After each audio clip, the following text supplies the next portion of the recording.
नमस्ते, hello everyone, my self Devesh Mishra and you're watching channel explain. आज हम शुरू करने जा रहे हैं कॉर्पोरेट अकाउंटिंग सेमेस्टर 2 वालों के लिए जो सीरीज हमने शुरू कर दी है। ये सीरीज एसएल ड्यू रेगुलर एनसी वेब के लिए, चाहे आप बीकॉम ऑनर्स में हो या फिर आप बीकॉम प्रोग्राम में हो, सेमेस्टर सेकंड जिनके एग्जाम 1 महीने बाद आने वाले हैं, तो उनके लिए स्पेशली बनाई जा रही है। अगर आपके पास कॉर्पोरेट अकाउंटिंग है तो आपके लिए सीरीज बहुत इंपॉर्टेंट होने वाली है। इस सीरीज में हम स्पेशल न्यूमेरिकल्स करा रहे हैं, जितने भी न्यूमेरिकल्स वगैरह के चैप्टर्स हैं, ताकि आप लोगों की एग्जाम के लिए प्रैक्टिस अच्छी हो सके। और आज हम करने जा रहे हैं कॉर्पोरेट अकाउंटिंग का chapter number 9, amalgamation of private limited companies वगैरह जो है। तो मैंने चैप्टर का नाम लिख दिया है, चैप्टर 9 है amalgamation of limited companies part 1। और एक चीज, ये सेमेस्टर सेकंड एंड 4th वालों के लिए है, ठीक है। तो आज है हमारा चैप्टर 9 का लेक्चर नंबर 1, पार्ट नंबर 1। इससे पहले के वीडियोस लेक्चर अगर आपने नहीं देखे तो डिस्क्रिप्शन में लिंक है, पूरी प्लेलिस्ट का लाइन वाइज सारे चैप्टर्स को वॉच कर लेना। पिछले 8 चैप्टर में पढ़ा चुका हूं, वो देख लेना। और छोटी सी रिक्वेस्ट, अगर किसी को भी नोट्स वगैरह परचेस करने हैं कॉर्पोरेट अकाउंटिंग के, और या फिर आपको स्पेशल न्यूमेरिकल वाली बुक बाय करनी है कॉर्पोरेट अकाउंटिंग की, तो आपको हमारे व्हाट्सएप नंबर से मिल जाएगी। जाके हमारे व्हाट्सएप पे मैसेज कर दो कि सर हमको नोट्स बाय करने हैं या हमको इंपॉर्टेंट क्वेश्चन आंसर वाली बुक परचेज करनी है। व्हाट्सएप नंबर डिस्क्रिप्शन में है, और व्हाट्सएप नंबर मैंने यहाँ पे लिख दिया है ऊपर, ये रहा। इस नंबर पे जाके आप मैसेज करना, कॉल मत करना, सिर्फ मैसेज, ठीक है। व्हाट्सएप पे मैसेज कर दो कि सर हमको पीडीएफ बाय करनी है और नोट्स वगैरह की, तो क्या सीन है बता दो। तो जो भी मिनिमम अमाउंट है, जैसे कि 150 130 जो भी है, वो पे करके आप उसकी सॉफ्ट कॉपी को बाय कर सकते हो व्हाट्सएप से, ठीक है। तो जो लेना चाहता है वो बाय कर लेना। और जिनको लगता है वीडियो से करना है तो भाई वीडियो शुरू करते हैं। Chapter number 9, amalgamation of limited companies part 1। Amalgamation क्या होता है भाई? अमालगमेशन मतलब होता है मर्जर। एक तरीके का मर्जर होता है जॉइंट वेंचर। जॉइंट वेंचर होता है जहां पर दो कंपनियां आपस में मिलकर समझौता कर कर एक नई तीसरी कंपनी का जन्म देती है या फिर तीसरी कंपनी बनाती है। वो मर्जर या अमालगमेशन या जॉइंट वेंचर होता है। अमालगमेशन क्या होता है? सिंपल, अगर मैं आपको लैंग्वेज में अभी जैसे मैंने आपको समझाया, बस उसी को अगर मैं आपको बोर्ड पे समझा दूं तो देखो, एक कंपनी है जिसका नाम है ए और एक कंपनी है जिसका नाम है बी, ठीक है। कंपनी ए है जिसका नाम है हीरो और कंपनी बी जिसका नाम है होंडा। अब आप समझ गए होंगे मेरी बात, मैं क्या कहना चाह रहा हूं। दोनों ने मिलकर एक अमालगमेशन किया था बहुत सालों पहले, ठीक है। तब ना इन दोनों की कंपनियां एक ही नाम से कार या बाइक वगैरह बनाती थी, जिसका नाम है हीरो होंडा। पहले हीरो होंडा की क्या आती थी? बाइक आती थी। अब जब से इनका अलग अलग हुआ, सेपरेट डीमर्जर हुआ, तब से दोनों कंपनियां अलग हो गई और हीरो की कंपनी अलग चली गई, होंडा की कंपनी अलग चली गई। इसी तरीके से यहां पर हम पढ़ेंगे अमालगमेशन क्या होता है। अमालगमेशन यानी कि दो कंपनियों को आपस में मिलकर चलने का समझौता। जहां दो कंपनियां आपस में एक साथ मिलकर चलती हैं, वो अमालगमेशन होता है। दो कंपनियां किसी भी मोटिव से आपस में मिलती हैं तो वो अमालगमेशन होता है, ठीक है। अमालगमेशन को अकाउंटिंग स्टैंडर्ड 14 के अंदर मेंशन करा गया है। और आपके अकाउंटिंग स्टैंडर्ड 14 के साथ साथ ही आपका जो इंडेस है, जिसमें हम पढ़ते हैं IND-AS जो सेक्शन है 103, इसके अंदर भी इसको मेंशन करा गया है। बस इसमें क्या है कि अमालगमेशन का जो नाम अमालगमेशन था उसको चेंज कर बिजनेस कॉम्बिनेशन रख दिया है। अगर आपके एग्जाम में पूछ लेगा व्हाट इज बिजनेस कॉम्बिनेशन या बिजनेस कॉम्बिनेशन 103 क्या है, तो ये एक अमालगमेशन ही होता है जहां दो कंपनियां आपस में मर्ज होकर काम करती हैं। इसका नाम बस चेंज कर दिया। अब आप अकाउंटिंग स्टैंडर्ड से सीख रहे हो, पढ़ रहे हो, तो आपकी बुक में अकाउंटिंग स्टैंडर्ड आ गया 14। पहले के टाइम पे और अभी भी काफी सारी बुक्स में, क्योंकि चार्टर्ड अकाउंट वगैरह होती है, तो उसमें इंडेक्स आया हुआ है 103 का, जिसको बिजनेस कॉम्बिनेशन बोला जाता है, ना कि अमालगमेशन। समझ आया? चलिए आगे हम बात करेंगे। इस चैप्टर को हम पढ़ने से पहले आपको दो बेसिक कंसेप्ट जानने बहुत जरूरी हैं।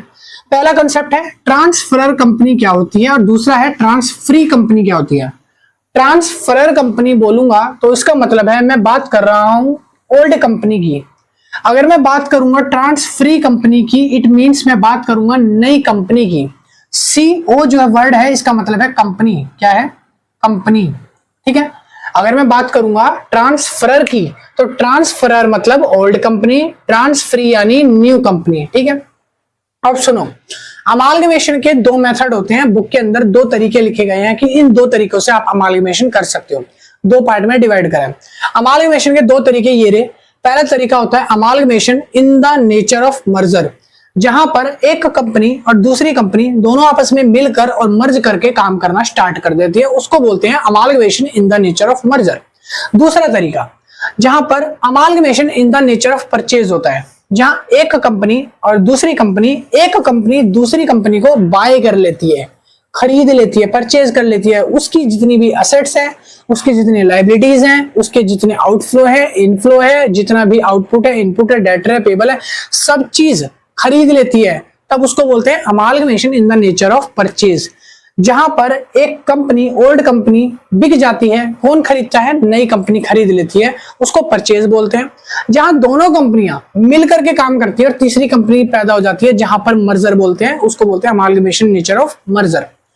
अमालगमेशन नेचर ऑफ मर्जर के कुछ कंडीशंस होती है। आप अगर कंपनी का मर्जर कर रहे हो, कंपनी अगर मर्ज में चल रही है, तो उसकी कुछ कंडीशंस है, टोटल 5 कंडीशंस होती हैं। अगर पांचों कंडीशंस फुलफिल हो रही हैं, इट मींस कि अमालगमेशन जो नेचर है वो मर्जर का है। अगर उन पांचों में से एक भी कंडीशन ऐसी है जो फुलफिल नहीं हो रही, 4 कंडीशन फुलफिल हो रही है, 3 हो रही है, 2 हो रही है, कुछ कंडीशन नहीं हो रही फुलफिल, इन पांचों में से जो बताने वाला हूं आगे, इन 5 कंडीशन में से एक भी कंडीशन ऐसा है जो फुलफिल नहीं हो रही, तो इसको हम अमालगमेशन मर्जर नहीं बोलेंगे, इसको हम अमालगमेशन नेचर ऑफ परचेज बोलेंगे। क्या बोलेंगे? परचेज। अगर पांचों कंडीशन फुलफिल हो रही है तो वो मर्जर, और अगर पांचों कंडीशन फुलफिल में से एक भी रहती है, कोई सी भी एक कंडीशन छूट गई, तो वो अमालगमेशन नेचर ऑफ परचेज हो जाएगा। समझ आया? मर्जर की कंडीशन क्या है वो समझते हैं लाइन वाइज। पहली कंडीशन आती है अमालगमेशन मर्जर की, जहां पर दो कंपनियां आपस में काम करती है। Condition number 1, transferor company. Transfer company कौन सी होती है? Old company. तो मैंने बताया था शुरू में, ट्रांसफरर कंपनी जो है वो ओल्ड कंपनी है, ठीक है। Transferee company it means new company की बात कर रहा हूं।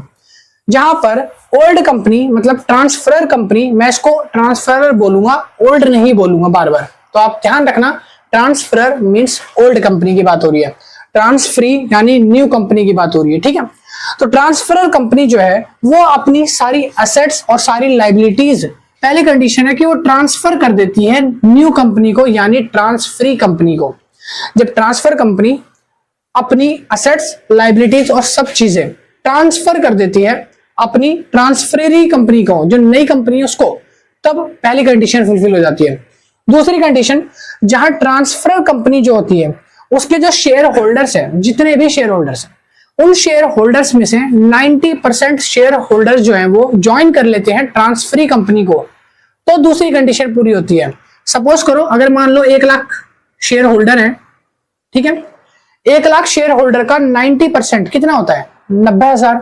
तो इसके 1 लाख में से अगर मान लो 90% जो शेयर होल्डर्स है, ये 90% ट्रांसफरर कंपनी छोड़कर ट्रांसफरी कंपनी में ज्वाइन हो जाएंगे, तब इस जगह पे मैं कहूंगा कि जो ट्रांसफरी कंपनी है वो अमालगमेशन मर्जर में चल रही है, ठीक है। समझ आया? कह रहा 90% shareholder of the transferor company must be transfer to transferee company, कि जो ट्रांसफर कंपनी के शेयर होल्डर्स हैं 90% कम से कम यहाँ शेयर चले जाएं, ट्रांसफर हो जाएं, तब ये कहलाएगा कि ये ट्रांसफरी कंपनी है। 1% भी कम हुआ, इट मींस ये परचेज आएगा, ना कि मर्जर आएगा, ठीक है।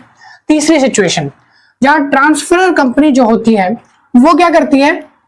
लेती है, क्या लेती है? ट्रांसफरी कंपनी से क्या लेती है? Equity share issued. क्योंकि भाई देखो, ट्रांसफरर कंपनी जो है वो अपनी हर चीजें बेच रही है, या बोल सकते हो मर्ज कर रही है नई कंपनी के साथ। तो भाई जो पुरानी कंपनी का शेयर होल्डर होगा वो कुछ तो मांगेगा।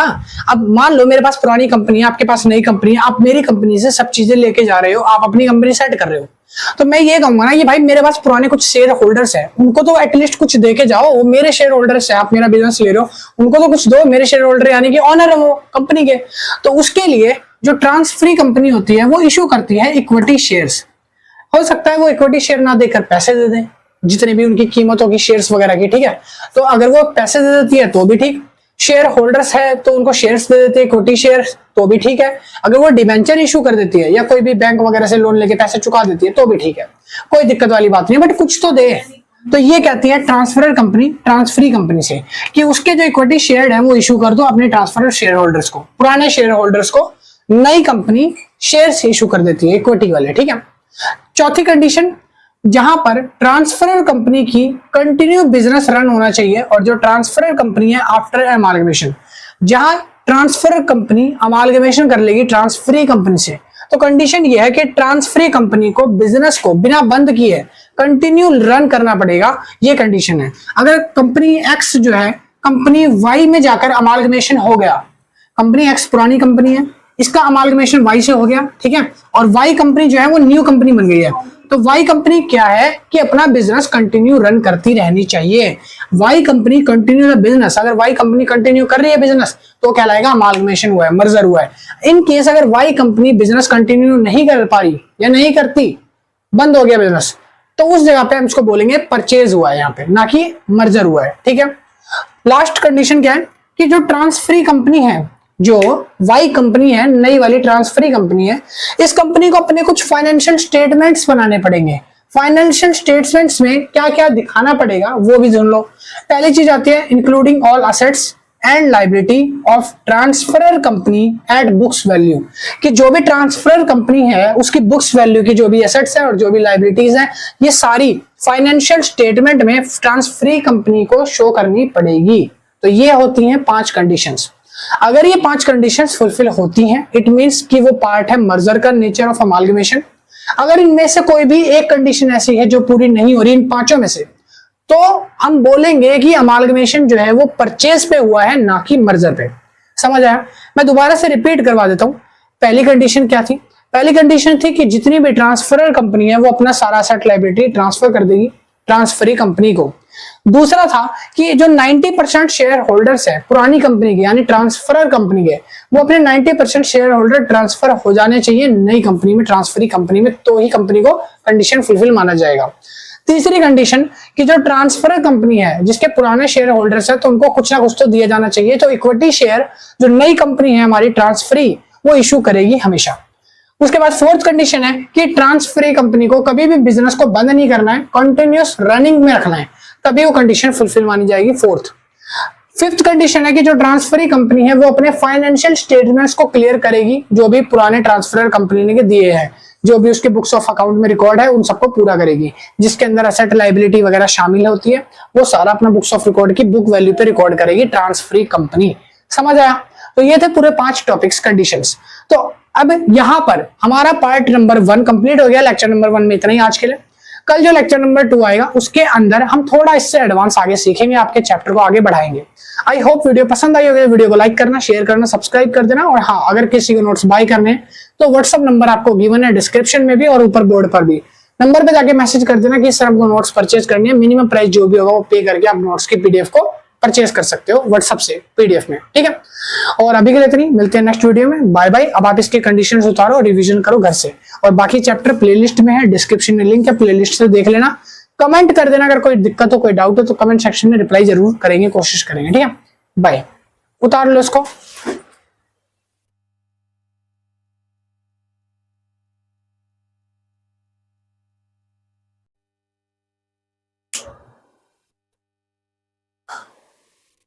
नमस्ते, hello everyone, my self Devesh Mishra and you are watching channel explain. So आज हम शुरू कर रहे हैं कॉर्पोरेट अकाउंटिंग का, जो हमने पहली वीडियो में पार्ट छोड़ा था उसी को आज कंटिन्यू करने वाले हैं।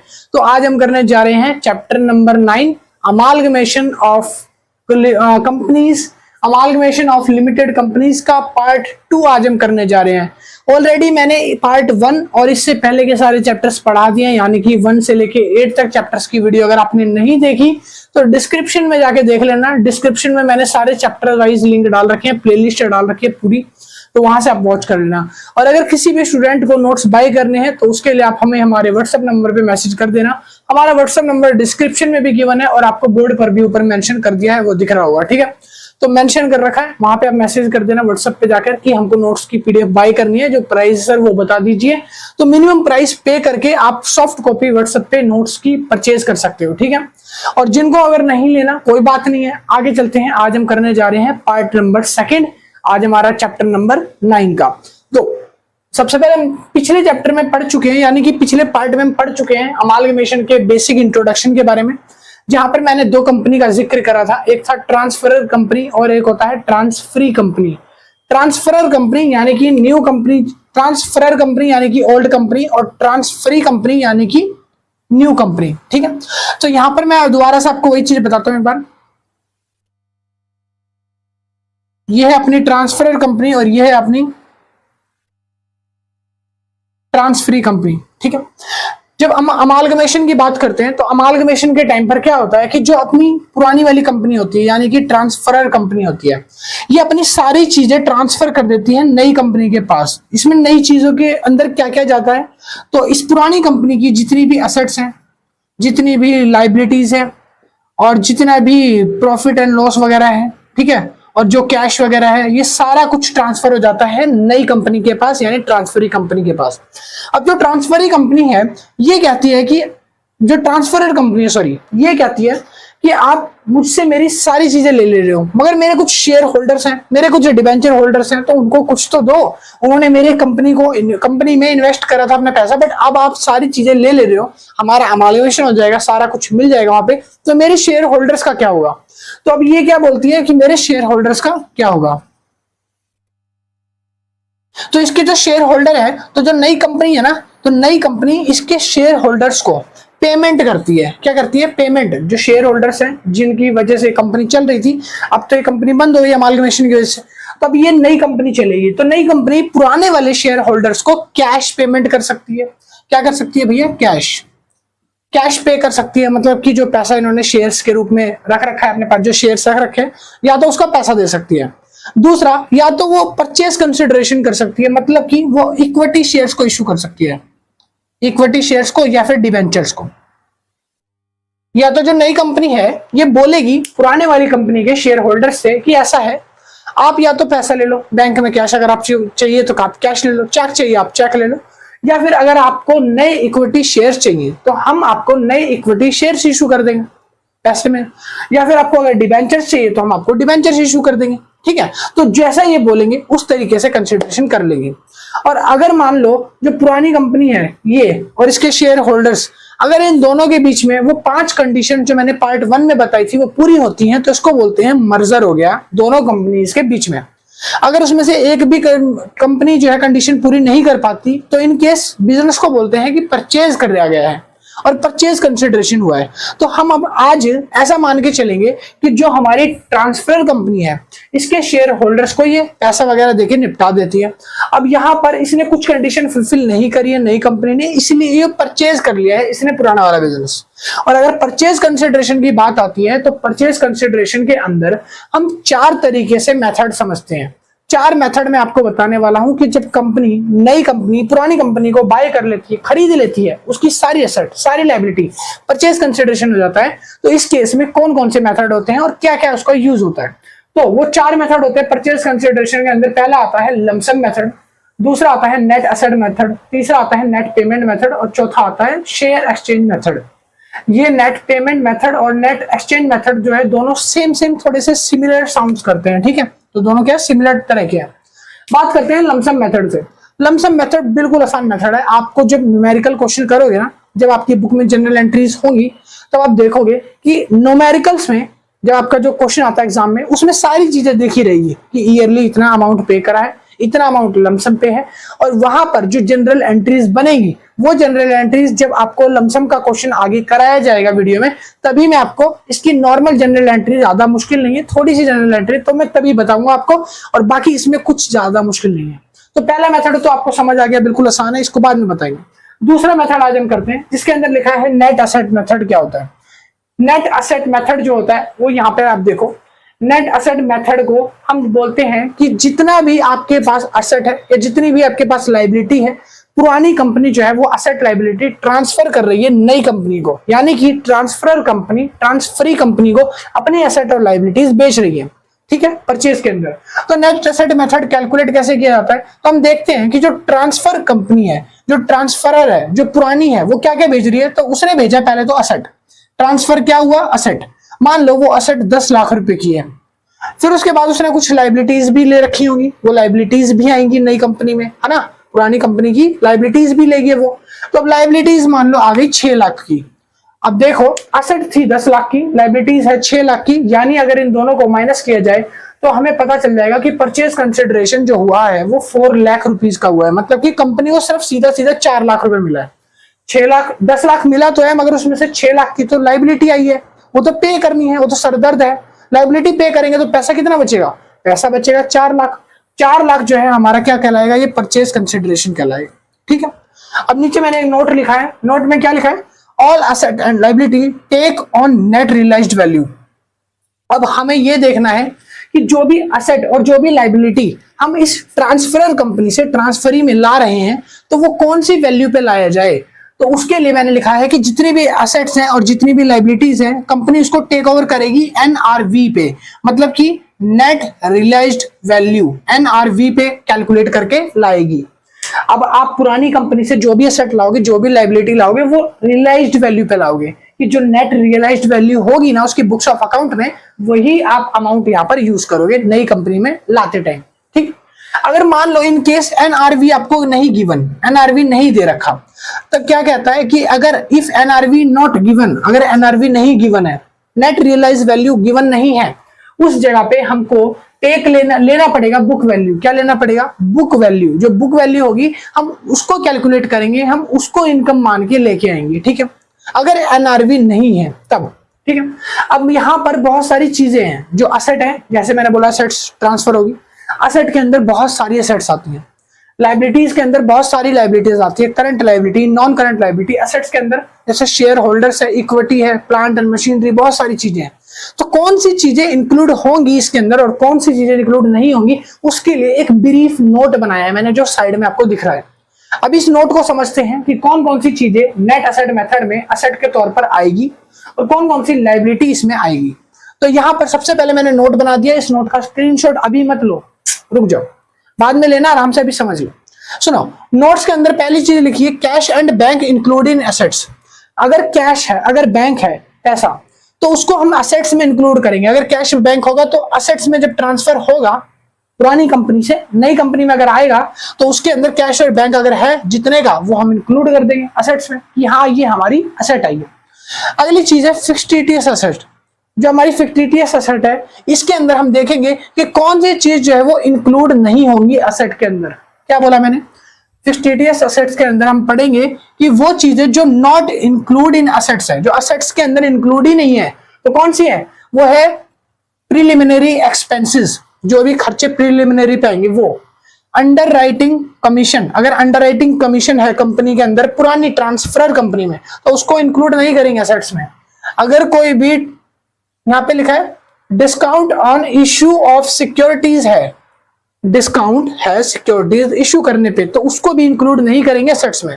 या फिर debenture of profit and loss है, ठीक है, तो उसको भी इंक्लूड नहीं करेंगे एसेट्स में। आगे लिखा अगला point, any asset not taken by transferee company, कोई भी एसेट जो ट्रांसफरी कंपनी के द्वारा इंक्लूड नहीं करी गई है, then no include in assets, उनको एसेट्स में इंक्लूड नहीं किया जाएगा। ठीक है, जो भी ट्रांसफरी कंपनी है उसने जो भी एसेट्स वगैरह होगी, जो ऐसी जिनको इंक्लूड नहीं करा अपनी एसेट्स में, तो वो जो ट्रांसफर होके आ रही है उनको भी वो इंक्लूड नहीं करा जाएगा। समझ आया? अगला पॉइंट है गुडविल होगी, प्रीपेड एक्सपेंस, पेटेंट, ट्रेडमार्क्स, इन सबको इंक्लूड करा जाएगा एसेट्स में। किसी भी कंपनी की गुडविल है, प्रीपेड एक्सपेंस है, पेटेंट्स है या ट्रेडमार्क है, ये क्या है? एसेट्स है, तो इनको इंक्लूड करा जाएगा अपनी एसेट्स के अंदर। समझ आया? अगला पॉइंट है trade creditor, bills payable, bank overdraft, अगर बैंक ओवरड्राफ्ट है वो, outstanding expense, debentures, loans, provision from income tax, unclaim dividend है, तो इन सबको इंक्लूड किया जाएगा लाइबिलिटीज में। कहां पे? लाइबिलिटीज। ये क्या है? लाइबिलिटीज है सब। ठीक है, ये कहां पे आएंगी? लाइबिलिटीज में आएंगी। कुछ नॉन करंट है और कुछ करंट लाइबिलिटीज है। अगला है कैपिटल रिवेन्यू, जो भी होगा, जनरल रिजर्व जो होगा, GR यानी जनरल रिजर्व, उसके बाद लिखा है reverse fund, reserve fund, redemption reserve, dividends, education reserve, security premium, CRR यानी कि कैपिटल रिडम्पशन ऑफ रिजर्व, उसके साथ साथ में share forfeiture, credit balance of profit and loss, ये सारी चीजें नॉट इंक्लूड इन लायबिलिटी है। अगर कोई ऐसी चीजें हैं पुरानी ट्रांसफर कंपनी के पास जो इसमें से कुछ है, जैसे कि रिडम्पशन रिजर्व है या लोन है, तो हम इसको इंक्लूड नहीं करेंगे लायबिलिटी में, तो ये लायबिलिटी में इंक्लूड नहीं होगा। समझ आया? तो ये चीजें हैं जो ऐड होगी और जो कुछ चीजें जो ऐड नहीं होंगी नेट एसेट मेथड के अंदर। बाकी फॉर्मूला आपको ये दे रखा, आप इससे इसको कैलकुलेट कर लोगे। समझ आया? तो आपका दूसरा फॉर्मूला हो गया। अब चलते हैं तीसरे फॉर्मूले की तरफ, नेट पेमेंट मेथड, फिर हम बात करेंगे शेयर एक्सचेंज मेथड की। फिर आपका आज का लेक्चर खत्म, पार्ट 2 खत्म हो जाएगा। अब उसको उतार लो, मैं आगे लिखवाता हूं, 2 और रह गए। तो थर्ड मेथड हमारा है उसके बाद net payment method. Net payment method के अंदर क्या होता है, एक होती है ट्रांसफर कंपनी, एक होती है ट्रांसफरी कंपनी। ये कंपनी हमारी ओल्ड कंपनी है और ये कंपनी हमारी न्यू कंपनी है। ट्रांसफर कंपनी जब अपना सारा कुछ बिजनेस वगैरह जो ट्रांसफर करती है नई कंपनी के नाम पर, यहां पे ट्रांसफर करती है सारी चीज, पूरा बिजनेस, असेट, लायबिलिटी, कैश, जो भी है। अब जो पुरानी कंपनी होती है इसके पास कुछ ना शेयर होल्डर्स होते हैं जो इस बिजनेस में, इस कंपनी में इन्वेस्ट करके रखे होते हैं। अब यहां पर कंपनी बोलती है आप मुझसे मेरा सारा कुछ ले रहे हो तो ठीक है, आप मेरे शेयर होल्डर्स को कुछ तो दो, आप मेरे पुराने शेयर होल्डर्स हैं, पुराने लोग हैं, तो उनको कुछ तो दो। तो जो नई कंपनी होती है, ठीक है हम आपको दे देंगे, क्या दे देंगे, आपको क्या चाहिए बताओ, तो बोलती कैश या बैंक, आपको पैसा चाहिए कैश में या बैंक में, आपको कैसा चाहिए हम आपको दे देंगे, ठीक है। उसके बाद जो नई कंपनी है वो पूछती है कि अगर आपको कैश बैंक नहीं चाहिए तो हम आपको इश्यू कर देंगे शेयर्स, इक्विटी के न्यू शेयर्स इशू करेंगे। क्या न्यू शेयर्स इशू कर देंगे। अगर आपको न्यू शेयर्स नहीं चाहिए तो आप डिबेंचर्स भी ले सकते हो, न्यू डिबेंचर्स, ठीक है, न्यू डिबेंचर्स जो है वो भी इशू कर देंगे। तो ये सारी चीजें देती है कि ये सारी चीजें हम आपको दे सकते हैं अगर आप लेना चाहते हो शेयर होल्डर्स को। फिर आता है इसके डिबेंचर होल्डर्स पे। अब पुरानी कंपनी के पास हो सकता है कुछ डिबेंचर होल्डर्स भी हो। अब डिबेंचर होल्डर्स को भी वो बोलेगा भाई कुछ तो देके जाओ, डिबेंचर होल्डर है मेरे, पुराने हैं। तो अब यहां पर यही सेम कंडीशन यहां पे बोलती है कि आप कैश ले लो, ठीक है, या शेयर्स ले लो या डिबेंचर्स ले लो। बट फर्क कहां पे आता है, फर्क यहां आता है कि जो अगर आप नई कंपनी से दिलवा रहे हो शेयर होल्डर्स को, पुराने वाले शेयर होल्डर्स को, यानी कि ओल्ड शेयर होल्डर्स को या ओल्ड डिबेंचर होल्डर्स को, जो भी चीजें दिलवा रहे हो नई ट्रांसफरी कंपनी से, अगर वो शेयर होल्डर्स को कुछ दे रही है तो ये सारी चीजें जो है ऐड हो जाएंगी। कहां पे हो जाएंगी, परचेज कंसिडरेशन में, पीसी में, ठीक है। बट अगर डिबेंचर होल्डर्स को, ओल्ड डिबेंचर होल्डर्स को नई कंपनी कुछ ट्रांसफर कर रही है, भेज रही है, जैसे कैश, शेयर या डिबेंचर्स, तो ये चीजें ऐड नहीं होंगी। कहां पर ये चीजें ऐड नहीं होंगी, कहां पर, परचेज कंसिडरेशन में। डिबेंचर होल्डर्स को, पुराने डिबेंचर होल्डर्स को जो भी चीज मिलेगी वो परचेज कंसिडरेशन में ऐड नहीं होगी, जबकि अगर पुराने शेयर होल्डर्स को ये चीजें दी जा रही हैं तो वो परचेज कंसिडरेशन के टाइम पर ऐड हो जाएंगी। समझ आया। तो ये कहता है नेट पेमेंट मेथड। समझ आ गया। अगला आता है उसके बाद लास्ट, शेयर एक्सचेंज मेथड। क्या होता है शेयर एक्सचेंज मेथड, जो है ये बेस्ड है इंट्रिंसिक वैल्यू मेथड पे। ये एक इंट्रिंसिक वैल्यू मेथड है। कैसे, एग्जांपल के तौर पे समझते हैं। एक कंपनी है जिसका नाम है Radhe limited, Radhe company limited, ठीक है। एक दूसरी कंपनी है जिसका नाम है श्यामा, श्यामा कंपनी लिमिटेड, ठीक है, ये दूसरी कंपनी है। ये वाली जो कंपनी है ये अपनी ओल्ड कंपनी है, ठीक है। इसकी इंट्रिंसिक वैल्यू मान लो, सपोज कर लो ये 30 है। राधे कंपनी की इंट्रिंसिक वैल्यू, इंट्रिंसिक वैल्यू को मैं बोल दूंगा IV, इंट्रिंसिक वैल्यू इसकी 30 है, ओल्ड कंपनी है। श्यामा कंपनी जो है वो न्यू कंपनी है, नई बनी है अभी अमालगमेशन के बाद, और इसकी है 50 इंट्रिंसिक वैल्यू, ठीक है। इंट्रिंसिक वैल्यू आपको क्वेश्चन पेपर में गिवन होगी किसी भी कंपनी की। अब इंट्रिंसिक वैल्यू से एक्सचेंज मेथड पढ़ रहे हैं हम, शेयर एक्सचेंज मेथड, तो एक्सचेंज करने का फॉर्मूला होता है। फॉर्मूला कैसे होता है, तो यहां पे अब आप फॉर्मूला देखो, मैं यहां लिखता हूं फॉर्मूला, ठीक है। फॉर्मूला क्या है, फॉर्मूला होता है old company intrinsic value upon में न्यू कंपनी इंट्रिंसिक वैल्यू, ठीक है, और मल्टीप्लाई बाय, किससे मल्टीप्लाई होगा, जो ओल्ड कंपनी है हमारी, जैसे कि राधा कंपनी है जो है, ओल्ड जो है, ठीक है, इसके शेयर्स, जितने भी शेयर्स हैं, ओल्ड कंपनी शेयर्स, टोटल जो भी टोटल शेयर्स होंगे, नंबर ऑफ शेयर्स होंगे, उससे मल्टीप्लाई करना है। अब सॉल्व कैसे करेंगे, ध्यान से देखो। जैसे इसकी इंट्रिंसिक वैल्यू 30 है और इसकी इंट्रिंसिक वैल्यू 50 है, तो फॉर्मूले में पुट कर देंगे हम कि जो ओल्ड कंपनी की इंट्रिंसिक वैल्यू है वो है 30 और जो नई कंपनी है उसकी है 50। मल्टीप्लाई में मान लो, सपोज कर लो कि ओल्ड कंपनी के पास, यानी कि इस कंपनी के पास जो शेयर्स थे, इशूड शेयर्स थे, वो थे 30,000। तो यहां पर वो वैल्यू आ जाएगी 30,000। ठीक है, 0 से 0 कट गया। अब इसको सॉल्व कर दो नॉर्मल सा, 5 से इसको काटोगे, 5 6 30, 0 0, 3 6 18, 3 0, 18,000। तो इसका आंसर आ गया कि जब हम इसको एक्सचेंज मेथड में कंसिडरेशन करेंगे तो वैल्यू क्या आ जाएगी, 18,000 रुपए। इस तरीके से आपको कैलकुलेट करना है। बाकी इसके अंदर कुछ जनरल एंट्री छोटी मोटी होगी, वो मैं आपको बता दूंगा, अभी नहीं, वो आपके दूसरे पार्ट में आएगा। तो आज के लिए जब हम इसको बाद में आगे क्वेश्चन सॉल्व करेंगे इन सबके, तब आपको और ज्यादा अच्छे से समझ आएगा प्रैक्टिकल क्वेश्चन। ये अभी फिलहाल न्यूमेरिकल और आपको बेस समझा रहा हूं मैं पूरे चैप्टर का। इसके कुछ 6-7 लेक्चर आएंगे, पार्ट आएंगे, मैं वीडियो को अपलोड करता रहूंगा लाइन वाइज। ठीक है, आज दूसरा पार्ट था, तो आज आपने बेसिक समझा। अगले पार्ट में जनरल एंट्री और न्यूमेरिकल वगैरह थोड़ा कोशिश करूंगा ताकि आपको जल्दी समझ आए। आज के लिए इतना ही। पार्ट सेकंड में हमने आज डिस्कस करा चारों मेथड परचेज कंसिडरेशन के, आपने समझ लिए अच्छे तरीके से। All the best. और अब आप वीडियो को लाइक कर देना, शेयर कर देना, सब्सक्राइब कर लो चैनल को। अगले पार्ट के लिए जल्दी वीडियो आएगी। मैं मिलता हूं नेक्स्ट वीडियो में। अगर किसी का कोई डाउट है तो कमेंट सेक्शन में लिख देना, कमेंट ओपन है, वहां पे मैं रिप्लाई कर देता हूं। और अगर किसी को नोट्स परचेज करने हैं तो इसके नोट्स बन चुके हैं बुक के, और इंपॉर्टेंट क्वेश्चन आंसर की बुक भी रेडी है। जो भी लेना चाहता है नोट्स वगैरह, तो वो व्हाट्सएप पे जाके मैसेज कर देना। व्हाट्सएप नंबर डिस्क्रिप्शन में है और व्हाट्सएप नंबर ऊपर मैंने लिख दिया है। इस नंबर पे जाके मैसेज कर दो कि सर मिनिमम प्राइस जो भी होगा वो आपको पे करके आप नोट्स को बाय कर सकते हो व्हाट्सएप से पीडीएफ के तौर पे। ठीक है, चलिए जी, मिलता हूं नेक्स्ट वीडियो में। Bye bye. जिनको नहीं लेना वो प्रैक्टिस करो, घर बैठ के आराम से रिवीजन करो चैप्टर्स को। चलिए उतार लो भाई।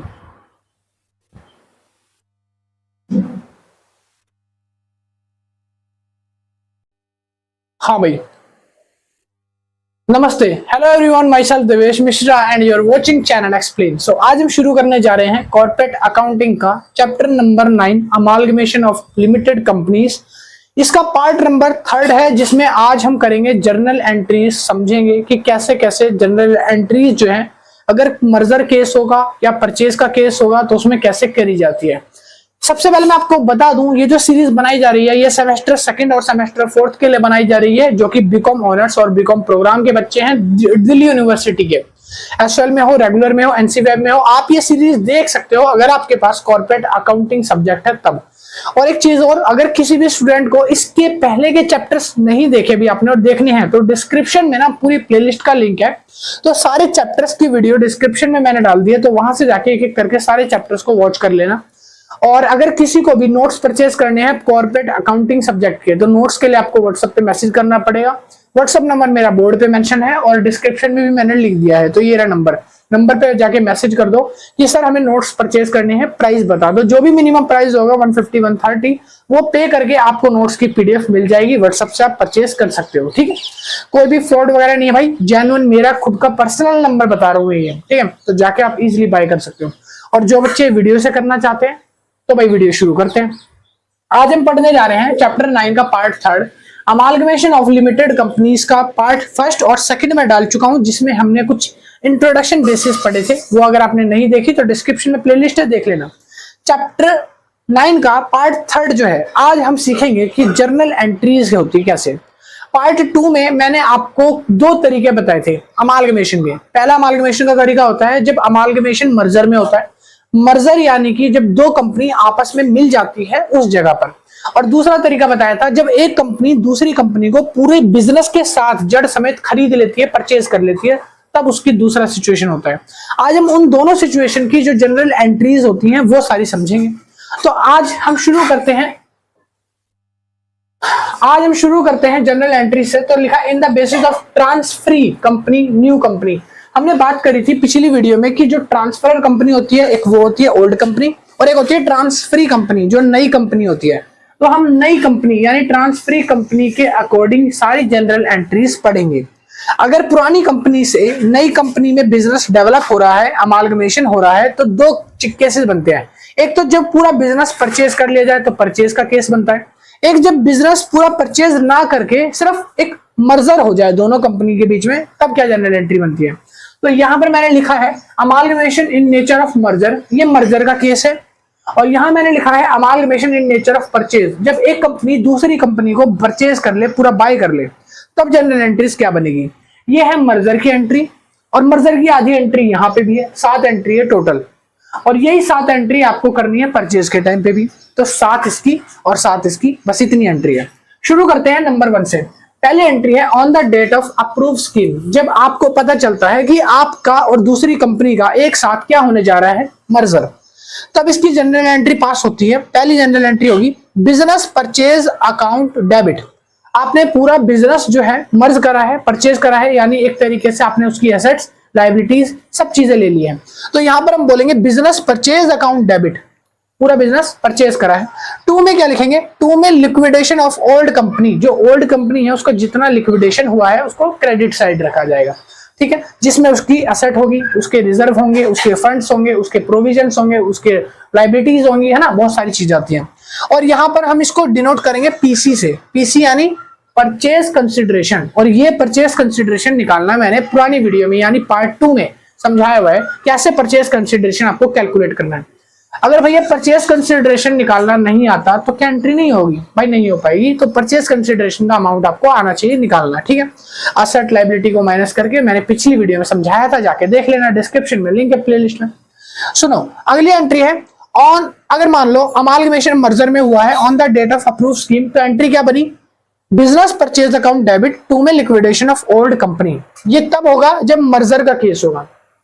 अगर ये केस परचेज का होता तब जनरल एंट्री देखो, अगर ये केस परचेज का होता तो पहली जनरल एंट्री यही वाली क्या बनती, बिजनेस परचेज अकाउंट डेबिट, 2 में लिक्विडेशन ऑफ ओल्ड कंपनी, तो दोनों एंट्री सेम है, पहली और दूसरी यहाँ पे, ठीक है। परचेज का केस है ये वाला, किसका है, परचेज का, तो अगर परचेज का केस होगा या फिर मर्जर का केस होगा, दोनों में पहली एंट्री तो सेम होगी, क्लियर है। दूसरी एंट्री पे आते हैं। सेकेंड एंट्री है on the date of take over assets and liabilities, जब सारी असेट्स और लायबिलिटीज ट्रांसफर कंपनी की टेक ओवर हो जाएगी ट्रांसफरी कंपनी को, तब जनरल एंट्री क्या बनेगी, सारी असेट्स और लायबिलिटी आ गई, तो आप लिखोगे सन्ड्री असेट्स अकाउंट डेबिट, क्योंकि सारी असेट आ गई ना, असेट अपने पास बढ़ गई तो डेबिट, तो सन्ड्री असेट्स अकाउंट डेबिट। 2 में सन्ड्री लायबिलिटीज, लायबिलिटीज को क्या करेंगे, क्रेडिट कर देंगे, ठीक है। 2 में बिजनेस मर्जर, अगर कोई बिजनेस मर्ज हो रहा है उसका जो अमाउंट है वो 2 में बिजनेस मर्जर में आ जाएगा। फिर लिखा है 2 में रिजर्व एंड सरप्लस, अगर कंपनी का कोई रिजर्व और सरप्लस रहा पुरानी कंपनी का जो नई में आ रही है तो वो उसको क्रेडिट साइड में शो करेगी। और अगर इसका बैलेंस और इस सन्ड्री एसेट्स का बैलेंस मैच हो गया तो ठीक है, अदरवाइज अगर मैच नहीं होता तो हम डेबिट साइड में बैलेंस में एक लाइन लिखेंगे GR यानी जर्नल रिजर्व अकाउंट डेबिट, और यहां पर इसमें अमाउंट डालकर दोनों डेबिट साइड और बाकी क्रेडिट साइड को बैलेंस कर देंगे, बराबर कर देंगे, ठीक है। अगर ये मर्जर का केस हुआ तो जर्नल रिजर्व से शो करा जाएगा बैलेंस को, ठीक है। अगर ये केस परचेज का हुआ, सेकेंड एंट्री यहां पे आ जाओ, अब परचेज की बात करते हैं। परचेज में ही सेम एंट्री को कैसे करा जाएगा, सेकेंड एंट्री को सन्ड्री असेट्स अकाउंट डेबिट, यहां पर भी जब सारा बिजनेस टेक ओवर करेंगे असेट्स लायबिलिटी के साथ तो असेट्स क्या हो जाएंगी, डेबिट। उसके बाद 2 में सन्ड्री लायबिलिटीज अकाउंट, जो कि क्रेडिट हो जाएगी लायबिलिटीज हमारी सारी। लिखा है 2 में बिजनेस परचेज अकाउंट, फिर हम लिखेंगे कि बिजनेस परचेज करा है पूरा का पूरा। यहाँ क्या था, यहाँ था बिजनेस मर्जर अकाउंट, और यहाँ पे क्या है, बिजनेस परचेज अकाउंट। ये चीज को ध्यान रखना, बिजनेस परचेज किया है, ठीक है।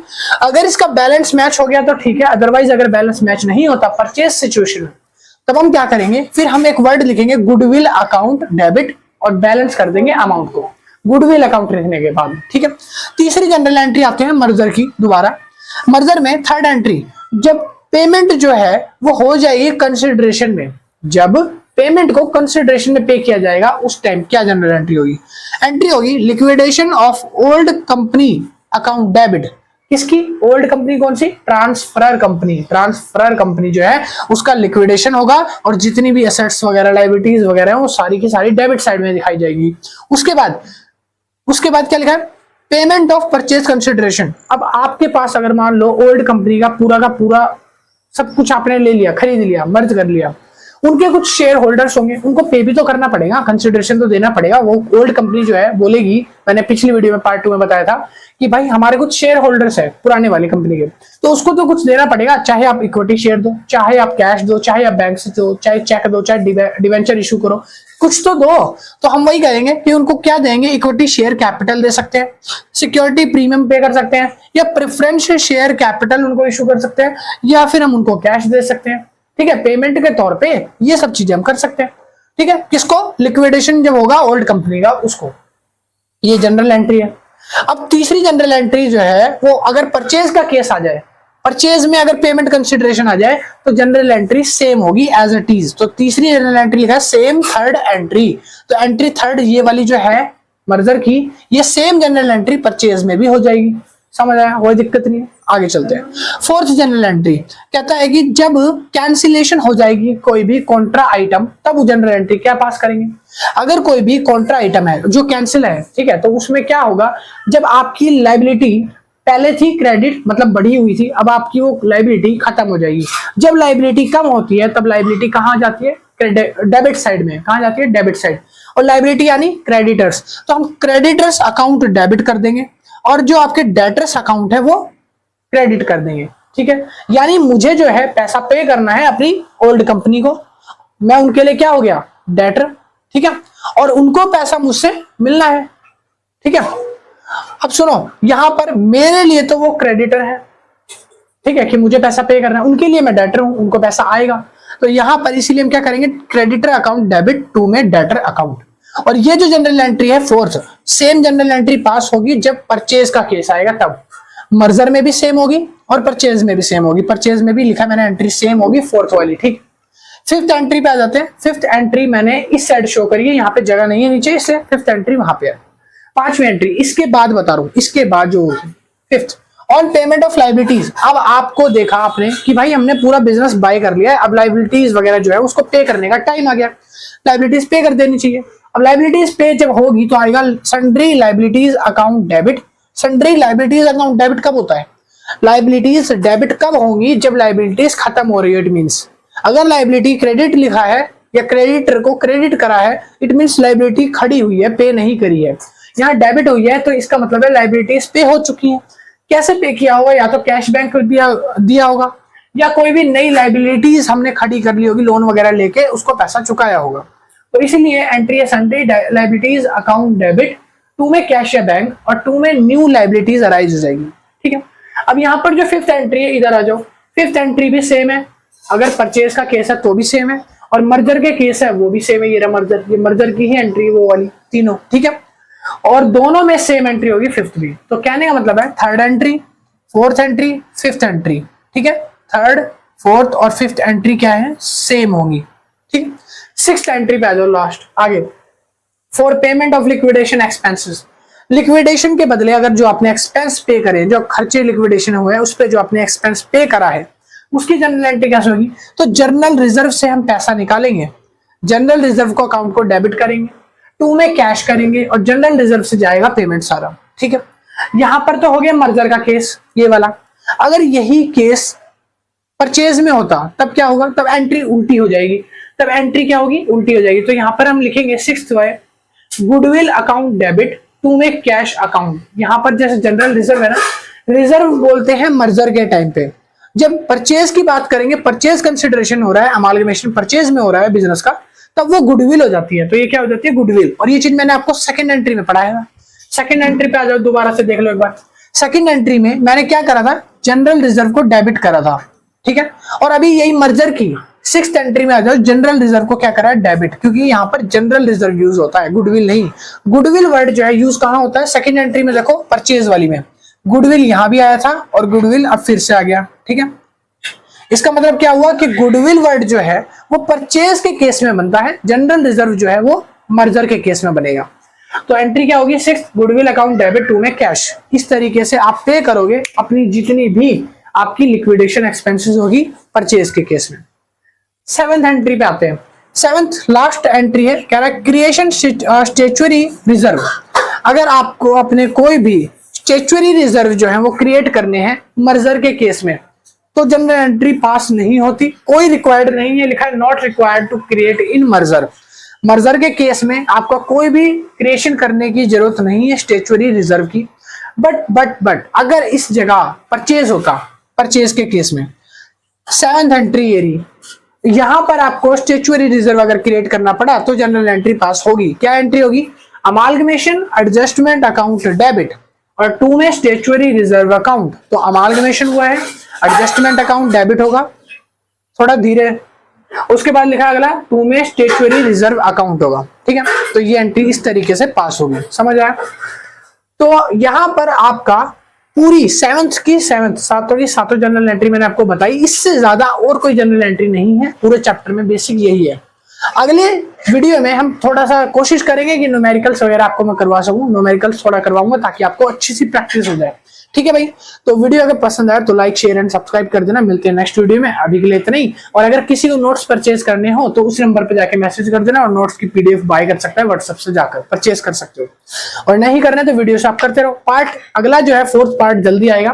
Tata bye bye, thank you. अब आप इसको उतारो स्क्रीनशॉट लीजिए।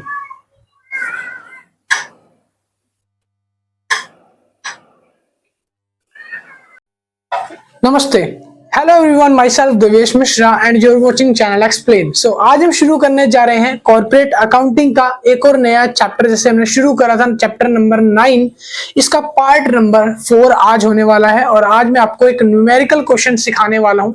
जैसे कि पिछली वीडियो में मैंने आपको बताया था, कॉर्पोरेट अकाउंटिंग की सीरीज हम लाइन वाइज बना रहे हैं और आज हम चैप्टर नंबर 9 करवाने जा रहे हैं। और इससे पहले के चैप्टर्स अगर आपने नहीं देखे तो डिस्क्रिप्शन में पूरी प्लेलिस्ट का लिंक मिल जाएगा, तो वहां से जाके एक एक करके सारे चैप्टर्स को आप देख सकते हो।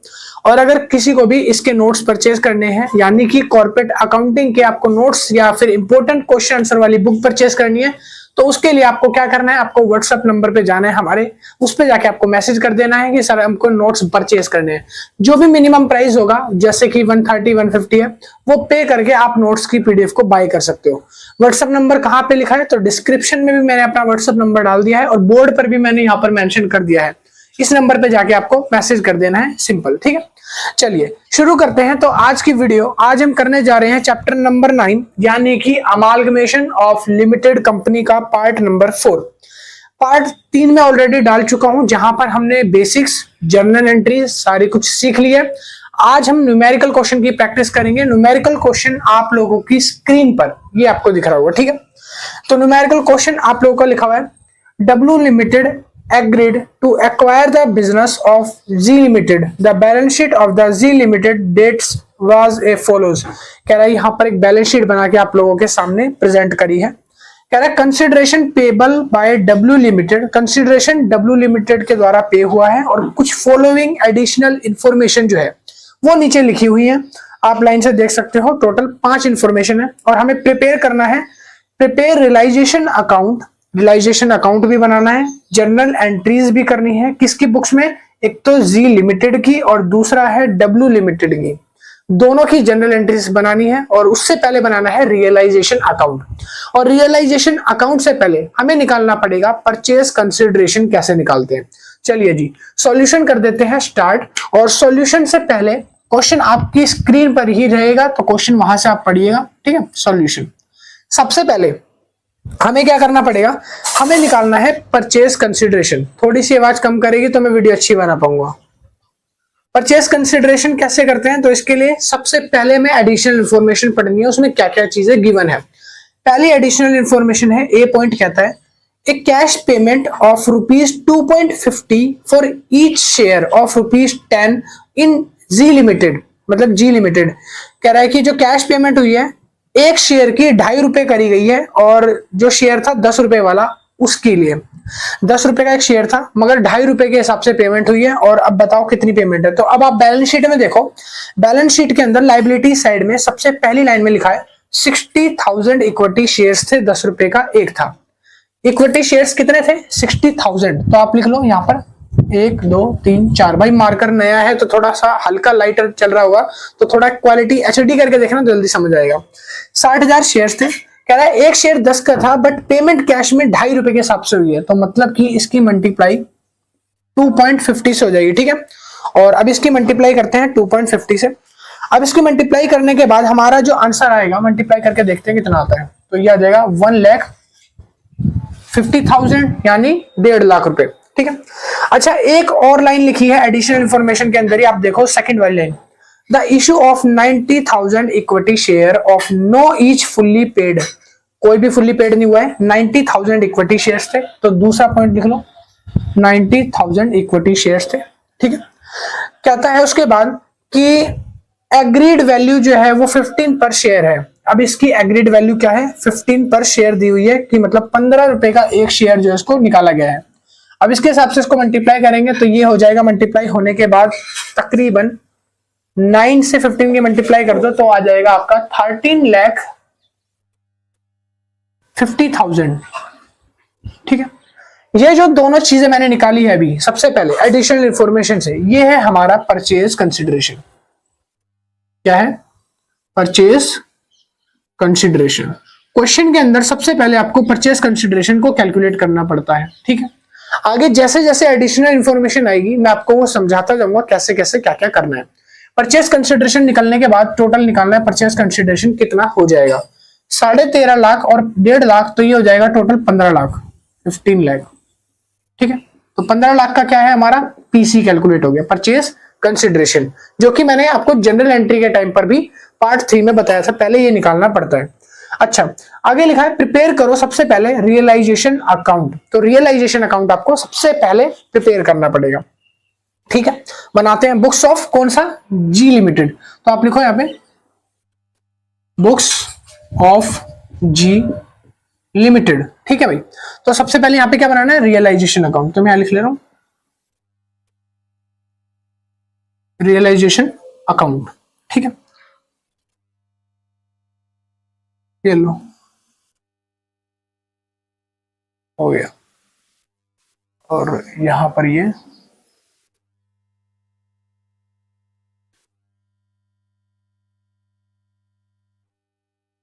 ठीक है, तो यहां पे आप लिख लेना डेट, पर्टिकुलर अमाउंट। बट बाकी मैं यहाँ पे डेट का कॉलम नहीं बना रहा क्योंकि यहाँ पे डेट गिवन नहीं है, तो पर्टिकुलर और अमाउंट सिर्फ मैं यहाँ पे लिखूंगा। ठीक है, तो यहां पर पर्टिकुलर और अमाउंट। ठीक है, चलिए जी, अब क्वेश्चन के अंदर आपकी जो बैलेंस शीट गिवन है उस बैलेंस शीट को जरा ध्यान से देखिए। बैलेंस शीट जो गिवन है उसको, बैलेंस शीट को ध्यान से देखो। बैलेंस शीट में सबसे पहले क्या लिखा हुआ है, असेट साइड में गुडविल, जितनी भी असेट साइड है वो सारी की सारी इस साइड पे आएगी। ठीक है, इस साइड यानी कि आपके लेफ्ट हैंड पे। तो बैलेंस शीट में सबसे पहले लिखा है गुडविल। क्या गुडविल जो है उसके अंदर लिखा है गुडविल है 1 लाख रुपीज की, लैंड एंड बिल्डिंग है वो है 2,30,000 की, प्लांट एंड मशीनरी है 4,10,000 की। अभी हम ये भी देखेंगे कि एडिशनल इंफॉर्मेशन में कोई चीज गिवन है या फिर वही सेम दे रखी है जो नीचे दे रखी है। तो अब यहाँ पे करते हैं सॉल्यूशन। गुडविल सबसे पहले लिखेंगे, गुडविल कितने की दे रखी है, गुडविल अकाउंट में रियलाइजेशन करने के लिए तो लिखोगे गुडविल, तो यहाँ पे लिखो गुडविल अकाउंट। तो गुडविल दे रखी थी हमको 1 लाख रुपए की, तो हम यहाँ पे लिख देंगे 1 लाख। ठीक है, दूसरी चीज अब आपको दे रखी है land and building. Land and building आपको कितने की दे रखी है, 2,30,000 रुपए की। और नीचे आप देख पा रहे होंगे कि जो डी पॉइंट है एडिशनल इंफॉर्मेशन, वहां पर लिखा है कि लैंड एंड बिल्डिंग का प्राइस है 7,50,000। तो काफी बच्चे सोच रहे होंगे कि भैया इसको लेना होगा शायद। भाई ये जो 7,50,000 है डी पॉइंट में, ये डब्ल्यू लिमिटेड का है। हम अकाउंट्स किसका बना रहे हैं, जी लिमिटेड का। तो इसमें जी लिमिटेड के जो बैलेंस शीट है ना उसमें से अमाउंट जो दे रखे हैं वो लेना है हमें। हमें एडिशनल का तब लेना है जब जी का दे रखा हो। एडिशनल में जो पॉइंट नंबर डी है आपका उसमें डब्ल्यू लिमिटेड लिखा हुआ है। ठीक है, तो हम सिर्फ बैलेंस शीट में से उठा रहे हैं अमाउंट। तो अगली बार उसके नीचे क्या लिखा है, 2 में लैंड एंड बिल्डिंग, 2 में लैंड एंड बिल्डिंग अकाउंट। कितने रुपए का लैंड एंड बिल्डिंग, तो 2,30,000, 2,30,000। उसके बाद लिखा है 2 में प्लांट एंड मशीनरी। तो याद रखना ये सारे बैलेंस शीट में से असेट्स में से उठा रहा हूं मैं, P and L account, plant and machinery account. ये है 4,10,000। ठीक है, अगला लिखा है उसके बाद स्टॉक और डेटर। स्टॉक और डेटर कितने के, स्टॉक है 1,68 और डेटर्स है 36,000 के। तो आप लिख लोगे स्टॉक 1,68 है, 2 में स्टॉक अकाउंट, 2 में डेटर्स अकाउंट। स्टॉक कितने के, स्टॉक है 1,68,000 और डेटर्स आपके दे रखे हैं ये है 36,000, 36,000। ठीक है, आगे लिखा है उसके बाद एक कॉलम है बैंक का। बैंक है 56,000 रुपए का आपको गिवन है, तो बैंक लिखो 56,000, 2 में बैंक 56,000, 56,000। ठीक है, आगे लिखा है उसके बाद बस यहाँ पर एसेट साइड सारी कंप्लीट हो गई। अब आते हैं दूसरी साइड पे, अपनी इस साइड पे। ठीक है, अब यहाँ पर आपको लाइबिलिटीज में से लिखना है जो लाइबिलिटीज आपको दे रखी है। सबसे पहले आप देखो कि 12% डिवेंचर्स दे रखे हैं और बाय में क्रेडिटर्स अकाउंट दे रखा है। कितने का? क्रेडिटर्स अकाउंट आपको 20,000 का मिला है और डिवेंचर्स जो है 12% डिवेंचर्स वो है आपके 1,00,000 रुपए के।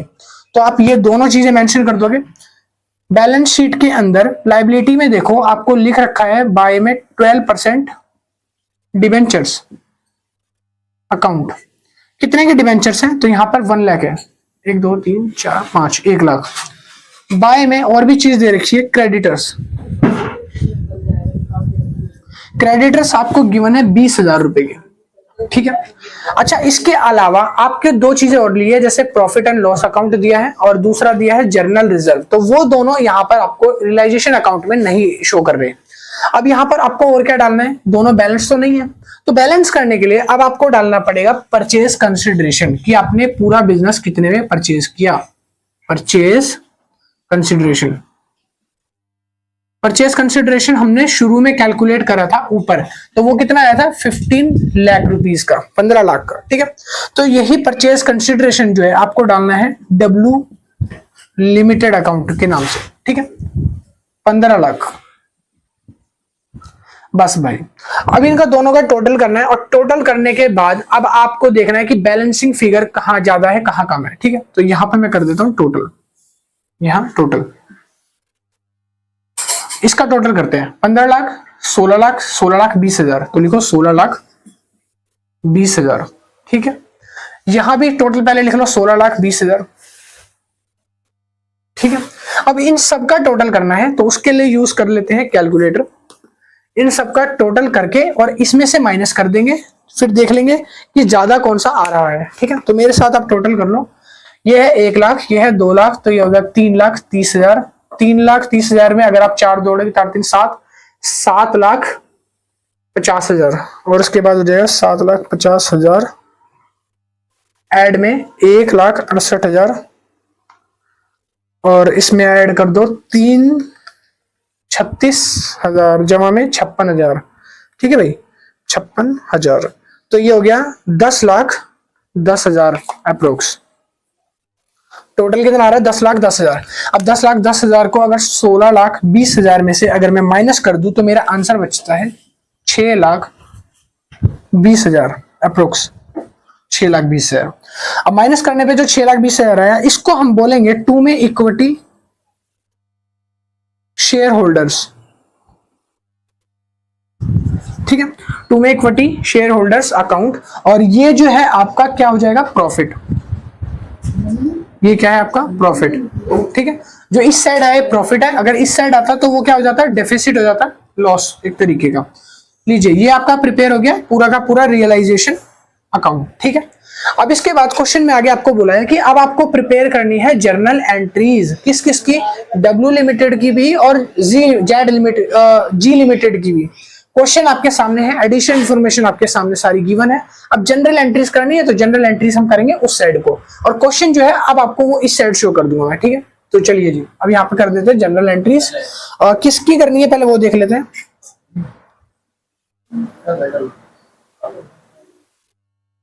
हाँ, तो लिखो यहाँ पे journal entries of G limited. G limited की अब मुझे करनी है जनरल एंट्रीज। ठीक है, आप एक काम करना, इसका स्क्रीनशॉट ले लेना एक बार।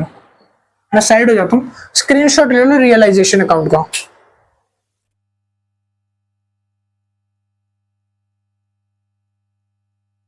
ले लिया? चलिए शुरू करते हैं जनरल एंट्रीज। तो यहां पर बना लेते हैं फॉर्मेट। सबसे पहले पर्टिकुलर और डेबिट क्रेडिट, और मैं यहाँ पर एलएफ के लिए कॉलम नहीं छोड़ रहा बिकॉज जगह छोटी है बोर्ड पे, तो आपको पता है एलएफ के लिए कॉलम छोड़ना पड़ता है, तो आप उसके लिए एक लाइन जरूर से बीच में छोड़ देना। यहाँ एलएफ के लिए कॉलम मैं नहीं छोड़ रहा, आप मगर जब क्वेश्चन करोगे ना उस जगह पे छोड़ के चलना। ठीक है, तो ये जनरल एंट्रीज का फॉर्मेट हो गया मेरा। चलिए शुरू करते हैं। पहली जनरल एंट्री है, सबसे पहली फर्स्ट ऑफ ऑल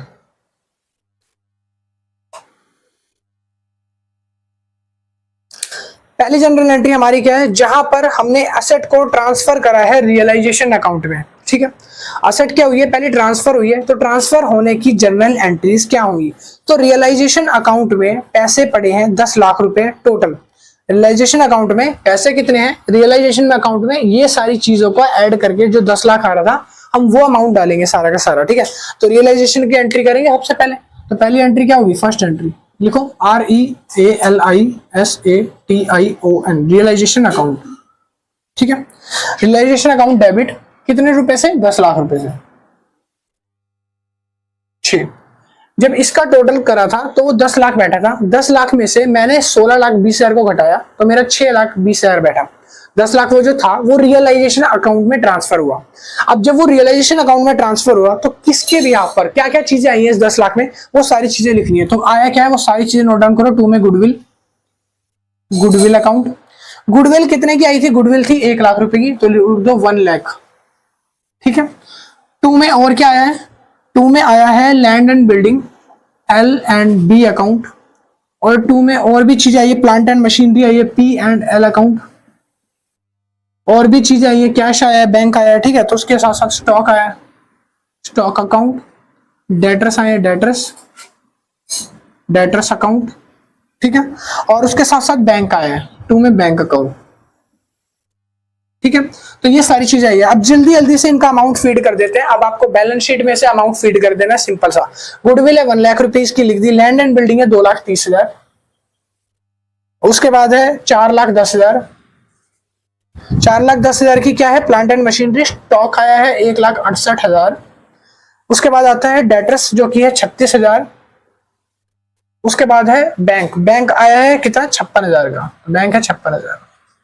ठीक है, ये सारी चीजें मैं अपनी तरफ से नहीं लिख रहा, ये सारी चीजें आपको गिवन है, ये दे रखी है मैंने, यही चीज डाली है, सिंपल। पहले जनरल एंट्री खत्म है, अब आप इसकी नरेशन बना लेना। नरेशन क्या बनाओगे, नरेशन बिल्कुल आसान है, रियलाइजेशन अकाउंट जो ट्रांसफर करी, एसेट्स एंड लायबिलिटी जो है ट्रांसफर हुई है। ठीक है, तो ये इसकी नरेशन हो गई, पहली जनरल एंट्री। नरेशन नहीं लिखूंगा क्योंकि मैं जानता हूं अब आप 12th में नहीं हो, 11th 12th आपने बेसिक वगैरह कर लिया, अब आप कॉमर्स कर रहे हो, 11 3 साल हो गए आपको, तो ये बेसिक आपको आना चाहिए।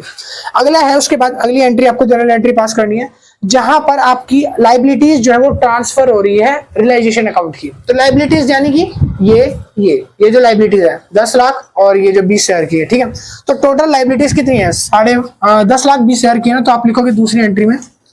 पहली एंट्री क्या है, 12% डिवेंचर्स, तो आप लिखोगे यहां पर 12% debentures account debit.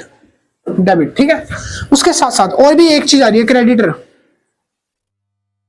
Creditors account. तो डिवेंचर्स थे आपके 1 2 3 4 5 1 लाख के, और आपका जो क्रेडिटर थे वो थे 20,000 के डेबिट।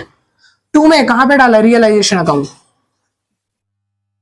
Realisation account 10 lakh, 1,20,000। ठीक है, तो अब आप इसकी जनरल एंट्री कर देना, being liabilities transfer to realisation account. ठीक है, चलिए तीसरी जनरल एंट्री अब हम करेंगे कि जहां पर हमने देखा था कि पूरी की पूरी परचेज कंसिडरेशन कितने की थी, उसकी जनरल एंट्री। परचेज कंसिडरेशन हुई है, यहां पर हमने पैसा दिया होगा, तो परचेज कंसिडरेशन हमारी थी 15 लाख की, तो परचेज कंसिडरेशन की जनरल एंट्री पास कर दो। अकाउंट किसका बन रहा है, अकाउंट बन रहा है जी लिमिटेड का, और अब एंट्री जनरल एंट्री किसकी होगी परचेज कंसिडरेशन में, तो आप लिखोगे किसको हो रहा है transfer, W limited account debit. 2 में परचेज कंसिडरेशन, परचेज कंसिडरेशन कितने का हुआ था, परचेज कंसिडरेशन था 15 लाख का, तो लिखो 15 लाख। 1 2 3 4 5 15 लाख। ठीक है, तो ये हो गया। अगली जनरल एंट्री करनी है उसके बाद कि 1 मिनट, यहां पर परचेज कंसिडरेशन जो है वो वर्ड नहीं आएगा, यहां पर आप इस वर्ड की जगह रियलाइजेशन वर्ड लिख लेना, वो ज्यादा बेटर है। इस वर्ड की जगह आप क्या करना, आप लिख लेना 2 में, मैंने अभी ध्यान नहीं दिया था, अभी ध्यान दिया है, रियलाइजेशन अकाउंट। ठीक है, लो जनरल एंट्री हो गई खत्म ये वाली। अगली जनरल एंट्री है फोर्थ जनरल एंट्रीज में क्या कहता है कि जब आपने अपनी जो इक्विटी शेयर होल्डर्स है उसका पैसा जो है कैश जो है रिसीव्ड कर लिया परचेज कंसिडरेशन के बिहाफ पर, तो उसकी जनरल एंट्री पास करो। ठीक है, जनरल एंट्री पास करते हैं। तो परचेज कंसिडरेशन में कितना पैसा आया था, देखो 1.5 लाख रुपए तो यहां से आया था इक्विटी शेयर से, बाकी ये तो आया था कैश, ठीक है, और बाकी आया था इक्विटी शेयर से कितना 13,50,000। तो कहां कहां से पैसा आया, एक तो बैंक में आया है और दूसरा इक्विटी शेयर से आया है। तो बैंक में आया तो यहां लिखो बैंक अकाउंट डेबिट, और दूसरा किस जगह है, इक्विटी शेयर्स, ठीक है, किसके आए हैं इक्विटी शेयर्स, डब्ल्यू लिमिटेड के, ठीक है। यहां पर बैंक में कितना पैसा आया था, 1.5 लाख, 2 3 4 हो गया 1.5 लाख, हाँ। अगला है उसके बाद इक्विटी शेयर्स से आया था 13,50,000 रुपए। तो लिखो इक्विटी शेयर्स में यहाँ पे 13,50,000 रुपए, टोटल मिला के हो गया यहाँ पर 15 लाख, ठीक है। तो यहाँ पर लिख दो 2 में किसके नाम से डालोगे आप इस पैसे को, आप इस पैसे को डालोगे डब्ल्यू लिमिटेड अकाउंट के नाम से। लीजिए एंट्री यहाँ पे हो गई। अच्छा, अगली जनरल एंट्री कौन सी होगी, अब होगा जब अपना प्रॉफिट जो है वो ट्रांसफर कर रहे हो आप शेयर होल्डर्स के अकाउंट में। अब अपना प्रॉफिट जो है वो ट्रांसफर कहां हो रहा है, शेयर होल्डर्स के अकाउंट में। तो प्रॉफिट यानी कि रियलाइजेशन के अंदर आप देखो ये आपका प्रॉफिट था, और ये प्रॉफिट कितने का था, ये था 6,20,000 का, और ये प्रॉफिट ट्रांसफर होगा, ठीक है। और जब प्रॉफिट ट्रांसफर होगा तो रियलाइजेशन अकाउंट डेबिट हो जाएगा, और 2 में आपका इक्विटी शेयर होल्डर्स अकाउंट जो है वो क्रेडिट हो जाएगा, ठीक है। तो आप एंट्री कर दो 5वीं, REALI realisation account debit profit से। ये क्या है, प्रॉफिट है, प्रॉफिट कितने का प्रॉफिट है, 6,20,000, 6,20,000 का। 2 में इक्विटी शेयर होल्डर, ठीक है। चलिए, तो ये है आपका 6,20,000। चलिए, यहां पर ये एंट्री भी हो गई। अब अगली एंट्री कौन सी आएगी भाई, सुनो। अब अगली एंट्री में बोलता है, अगली जगह बोलता है कि आपका जो शेयर कैपिटल है वो अक्यूमुलेटेड जो प्रॉफिट है वो ट्रांसफर हो जाएगा शेयर होल्डर्स के अकाउंट में, ठीक है। तो जितना भी आपका अक्यूमुलेटेड प्रॉफिट होगा, यानी अक्यूमुलेटेड प्रॉफिट का मतलब है जो भी आपका इक्विटी शेयर कैपिटल है वो अमाउंट, आपका जनरल रिजर्व और आपका प्रॉफिट एंड लॉस, ठीक है। तो ये तीनों चीजें, तो इक्विटी शेयर कैपिटल, 1 मिनट, सबसे पहले आपको यहाँ पे बैलेंस शीट मैंने जो शो कर रखी है, आप इस जगह बैलेंस शीट के अंदर देख पा रहे होंगे। बैलेंस शीट में आपका लिखा है कि सबसे पहले लाइबिलिटी साइड देखो, आपके 60,000 इक्विटी शेयर थे, 10 रुपए का एक था, यानी 6 लाख रुपए की आपका इक्विटी शेयर का अमाउंट वो, जनरल रिजर्व 1,70,000 का है, और प्रॉफिट एंड लॉस 1,10,000 का है। तो ये तीनों चीजें अब ट्रांसफर हो जाएंगी, ठीक है, किसको, शेयर होल्डर्स को, ये शेयर होल्डर्स को चली जाएंगी। तो जनरल एंट्रीज में आप सिंपल सा क्या लिखोगे, यहाँ पर लिखो 1 2 3 4 5, ये 6ठी जनरल एंट्री है। तो यहाँ पर वो तीनों चीजें लिख देंगे हम, क्या लिख देंगे आपका, तो जनरल एंट्री में वो तीनों चीजें क्या लिखनी है आपको, तो लिखना है आपको equity share capital account debit. Equity share capital कितनी थी, 6 लाख रुपए से, 6 लाख रुपए से। अच्छा, इसके बाद आपने और जनरल रिजर्व भी ट्रांसफर करा हुआ, जनरल रिजर्व अकाउंट, और उसके साथ साथ आपने एक प्रॉफिट एंड लॉस भी करा हुआ, P&L अकाउंट। तो P&L अकाउंट था आपका 1,10,000 का, और जनरल रिजर्व था 1,70,000 का, ठीक है। अच्छा, ये कहां ट्रांसफर हो रहा है, 2 में equity share holder account. Equity share holder account में टोटल सारा ट्रांसफर हो जाएगा। तो इन तीनों को जोड़ दो, 6 लाख, 7 लाख, 8 लाख, 8,80,000। तो ये हो जाएगा आपका 8,80,000 रुपए, 8,80,000 रुपए आपने ट्रांसफर कर दिए, ठीक है भाई। तो ये हो गई आपकी नेक्स्ट एंट्री, ये लीजिए, ठीक है। 6 एंट्री हो गई आपकी पूरी। अभी जो अकाउंट बना रहे हैं ये जी लिमिटेड का बना रहे हैं, किसका बना रहे हैं, जी लिमिटेड का। अच्छा, जी लिमिटेड में एक और एंट्री है अभी आएगी जो लास्ट में। अब हमने क्या करा था, अभी एक्यूमुलेटेड जो प्रॉफिट था, जो भी जनरल रिजर्व वगैरह बैलेंस शीट का, उसको ट्रांसफर करा है। अब आगे कहता है उसके बाद कि आपने जो है इक्विटी शेयर्स होल्डर्स को कैश डिस्ट्रीब्यूट करा है शेयर होल्डर्स को अपने, ठीक है। तो इक्विटी शेयर होल्डर कितने के थे, तो वो थे आप लोगों के 15 लाख के, कितने के थे, ये देखो इक्विटी शेयर होल्डर 15 लाख के थे टोटल मिलाकर। इन 15 लाख वाले लोगों को आपने कैश डिस्ट्रीब्यूटेड करा है, मतलब पैसा इनको कैश दिया है। तो इक्विटी शेयर्स जो है ट्रांसफरी कंपनी से मिले होंगे 13,50,000 के, और 1.5 लाख का कैश या बैंक मिला होगा। अब यहाँ पर जगह नहीं बची है, तो इसीलिए मैं लास्ट एंट्री जो 7th एंट्री वो यहाँ कर देता हूँ 7th एंट्री, ठीक है। यहाँ पर्टिकुलर मान लो, और यहाँ मान लो डेबिट है, और यहाँ मान लो क्रेडिट है, ठीक है। यहाँ डेबिट और यहाँ क्रेडिट और यहाँ पर्टिकुलर, ऐसा सपोज कर लो, क्योंकि ये भर चुकी है जगह, नहीं तो मेरे को रब करना पड़ जाएगा, ठीक है। यहाँ से वो क्वेश्चन गायब हो गया होगा बाकी। तो यहाँ पर हमें क्या करना है, अब लास्ट एंट्री है इक्विटी शेयर होल्डर की, इक्विटी शेयर होल्डर अकाउंट। अब शेयर होल्डर को आप पैसा उसका चुका दोगे पूरा। कितना पैसा बनता था उसका, 15 लाख रुपए। कैसे कैसे बनता था, 2 में आप सबसे पहले लिखोगे कि आपके जो ट्रांसफरी कंपनी ने इक्विटी शेयर के पैसे दिए हैं वो, और 2 में कैश और बैंक, ठीक है। तो यहां लिखोगे 2 में equity shares of transferee company कितने रुपए के दिए हैं वो, और 2 में बैंक या कैश जो भी दिया है, बैंक या कैश जो भी आपने अमाउंट दिया वो अमाउंट आप डाल दोगे, वो दोनों हो जाएगा। तो 13,50,000 तो मिला है उसको एक शेयर होल्डर से, और 1.5 लाख रुपए मिला है कैसे, कैश या बैंक, ठीक है। और ये जनरल एंट्री यहां पर क्लोज हो गई आपकी, समझ आया। 7th जनरल एंट्री ये है आपकी।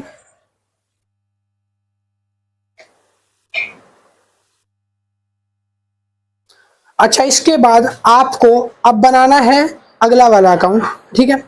इसके बाद क्या है कि आपको और कोई जनरल एंट्री यहाँ पर नहीं करनी है। अब यहाँ पर जी लिमिटेड जो था, जी लिमिटेड, उसका अकाउंट पूरा क्लोज हो गया। अब हम बात करेंगे कि डब्ल्यू लिमिटेड का अकाउंट कैसे बनाना है। ये था जी लिमिटेड का, और शुरू में अगर मैं आपको क्वेश्चन रीड करूं तो लिखा है कि डब्ल्यू लिमिटेड ने एक्वायर करा है बिजनेस जी लिमिटेड का। तो जी लिमिटेड का बिजनेस ये है, यानी जी लिमिटेड क्या है, ओल्ड कंपनी। ओल्ड कंपनी में सारी चीजें ट्रांसफर हो जाएंगी किसको, नई कंपनी को। तो हमने सारी चीजें ट्रांसफर कर दी, ये कर दिया, ये कर दिया, बैंक दे दिया, रियलाइजेशन बना दिया, और सब चीज ट्रांसफर हो गई है। अब क्या करना है, अब नई कंपनी के पास जाएंगे सारी चीजें, यानी कि डब्ल्यू लिमिटेड के पास। तो अब हम बनाएंगे डब्ल्यू लिमिटेड के अकाउंट की जर्नल एंट्री कैसे होगी। तो अब आप एक रियलाइजेशन अकाउंट का, और उसके बाद आप इसका पूरा स्क्रीनशॉट एक ले लो। इसके बाद फिर हम डब्ल्यू लिमिटेड का अकाउंट बनाने वाले, एक स्क्रीनशॉट ले लो फटाफट।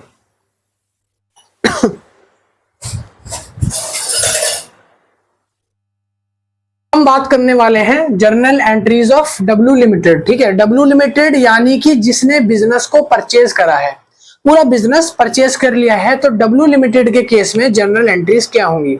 याद है जब मैंने तीसरा लेक्चर पढ़ाया था तब मैंने उसमें पूरी जनरल एंट्रीज आपको कराई थी, 7 जनरल एंट्रीज सिखाई थी। बस भाई वही होने वाली है, उसके अलावा एक भी फालतू जनरल एंट्री नहीं कराऊंगा, ठीक है। कमी होगी, ज्यादा नहीं होगी।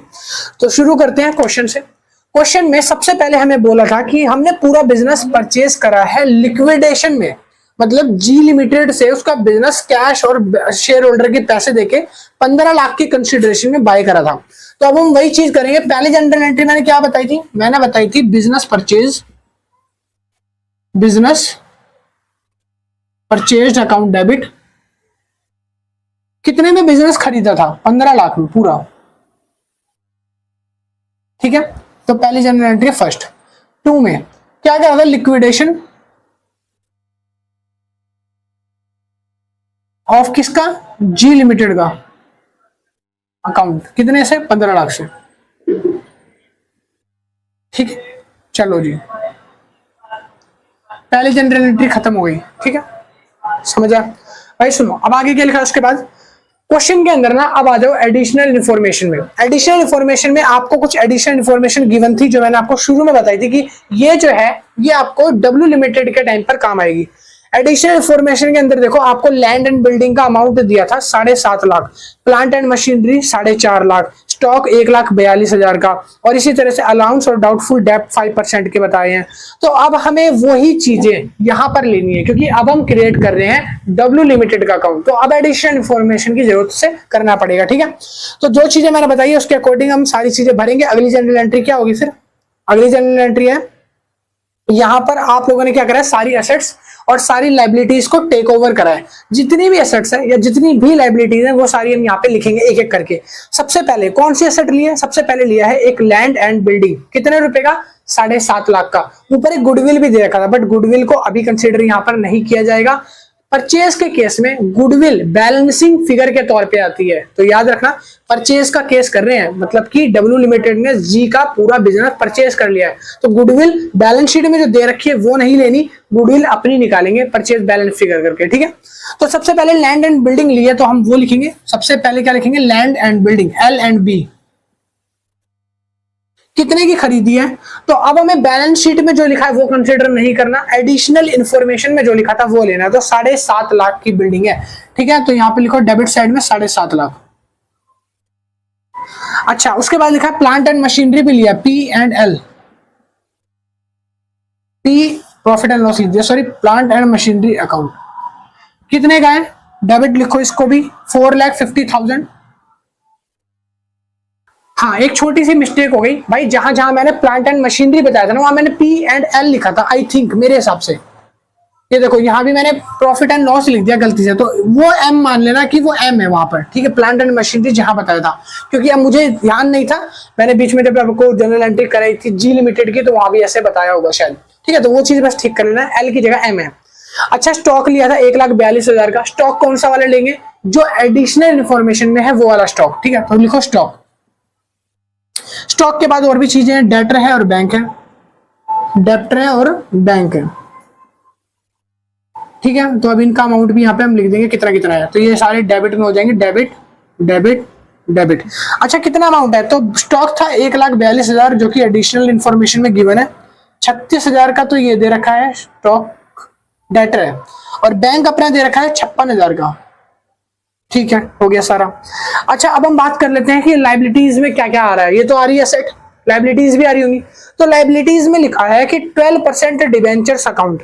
ठीक है, 12% डिवेंचर्स अकाउंट, तो यहाँ पे लिखो टू में 12% डिवेंचर्स अकाउंट। सुनो, डिवेंचर्स कितने के थे, सबसे ऊपर आ जाओ क्वेश्चन के अंदर, सबसे ऊपर क्वेश्चन में गिवन है कि डिवेंचर्स हैं आप लोगों के 12% वाले 1 लाख रुपए के। ठीक है, समझ गए। अगर एडिशनल इंफॉर्मेशन को देखो तो इसमें क्या बोला है कि डिबेंचर्स पे कह रहा है डब्ल्यू लिमिटेड, सी वाला पॉइंट पढ़ो, एडिशनल इंफॉर्मेशन का सी पॉइंट है, कह रहा है W limited agree to discharge the 12% debenture to G limited, कह रहा है at a premium on 20% by allotment, 20% extra charge कर रहा है जब वो डिवेंचर इशू कर रहा है देने के लिए लाइबिलिटीज। तो 20% अगर एक्स्ट्रा चार्ज करेगा 1 लाख का, तो 1 लाख 20% लगा दोगे तो आपका कितना हो जाएगा, ये हो जाएगा 1,20,000, 1.20 लाख। तो आप लिखो यहाँ पर 1,20,000 रुपए जो है ये मांग रहा है, तो यहां लिखो 1,20,000। ठीक है, तो 1,20,000 मैंने लिख दिया।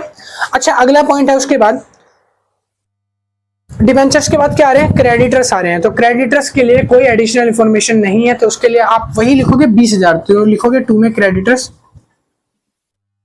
कितने के हैं, 20,000, 20,000 के क्रेडिटर्स आ गए।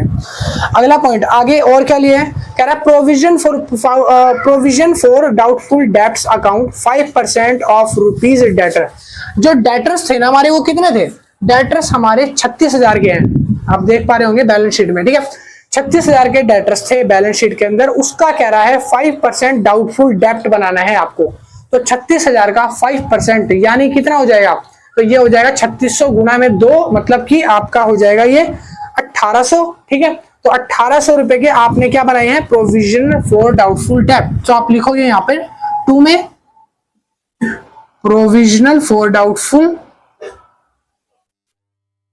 डेब्ट कितना है, at the rate 5% of debtors, और डेटर्स कितने थे 36,000, तो 36,000 का 5% निकाल लेना, यानी मल्टीप्लाई में 5 डिवाइड बाय 100, तो आपका आंसर आ जाएगा 1800। तो यहाँ पे लिख लो 1800 के डेटर्स है।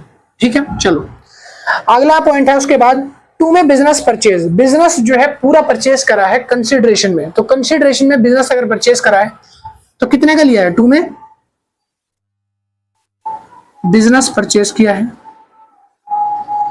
ठीक है, कितने का लिया है, 15 लाख का।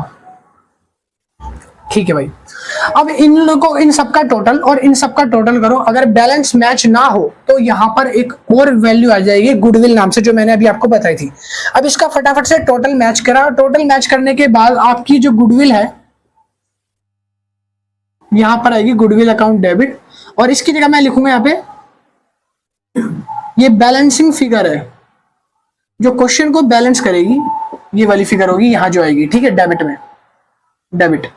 तो अब फटाफट क्या करना है आपको, ये असेट्स टोटल करो, लाइबिलिटीज टोटल करो, और इसके टोटल में से इसके टोटल को माइनस कर दो। दोनों को माइनस करके जो आंसर आया वो आएगा आपका 2,07,800। तो ये है आपकी गुडविल। इस क्वेश्चन की जनरल एंट्री और नरेशन जो है, अब आप बना लेना फटाफट से, सारी असेट्स एंड लाइबिलिटी ट्रांसफर हो चुकी है। तीसरी जनरल एंट्री क्या होगी, थर्ड वाली, सुनो। अब हमने क्या करा है कि जितनी भी लिक्विडेशन हो चुकी है उसको आपने इक्विटी शेयर्स और उनके पैसे वगैरह चुका दिए हैं। जो भी 15 लाख की लिक्विडेशन हुई है, यानी कि आपने बिजनेस का परचेज कंसिडरेशन देखा है 15 लाख का है, 15 लाख के पैसे अपने पुराने वाले शेयर होल्डर्स को या डिबेंचर होल्डर्स को जैसे चुकाए हैं, बस उसकी जनरल एंट्री आपको पास करनी है। तो आप लिखोगे क्या, यहां पर आप लिखोगे liquidation of G limited account debit. कितना पैसा गया जी लिमिटेड को, 15 लाख रुपए की कंसिडरेशन है, 15 लाख, ठीक है। 15 लाख को किस हिस्से में बांटा है, तो लिखेंगे 2 में इक्विटी शेयर होल्डर। अच्छा 2 में ना एक और एडिशनल इंफॉर्मेशन है, क्वेश्चन के अंदर आप पढ़ो, एडिशनल इंफॉर्मेशन में एक लाइन और लिखी है, कहता है कि ना, सेकंड पॉइंट पढ़ो, एडिशनल इंफॉर्मेशन का बी पॉइंट पढ़ो। The issue of 90,000 equity shares of number fully non paid up and W Limited having agreed value 15 per share। कह रहे हैं 90,000 इक्विटी शेयर्स जो है पुराने वाले के इशू करे गए थे, जो फुल्ली पेड अप नहीं थे। एक शेयर 10 रुपए का था, बट कितने में इशू करा, 15 रुपए में। अगर 10 रुपए का शेयर है, 15 रुपए में इशू कर रहे हो, तो इक्विटी शेयर होल्डर में आ जाएगा 90,000 गुणा में 10, कितना हो जाएगा ये, 9 लाख रुपए। तो यहां पे आप लिखोगे 9 लाख, ठीक है। अच्छा जी, अब आप देखो कि आपने सिक्योरिटी प्रीमियम कितना चार्ज किया, 10 रुपए का आपका शेयर था, आप 15 रुपए ले रहे हो ना उससे, तो आप क्या लिखोगे, security premium, security premium account. तो ये कितने का है, 90,000 मल्टीप्लाई में 5, तो ये कितना हो जाएगा आपका 4.5 लाख लगभग, ठीक है। तो इसके हिसाब से आपका बैठ जाएगा ये 4.5 नहीं, सॉरी, हाँ सॉरी 4.5 लाख। एक मिनट में कैलकुलेट कर लेता हूं उसको।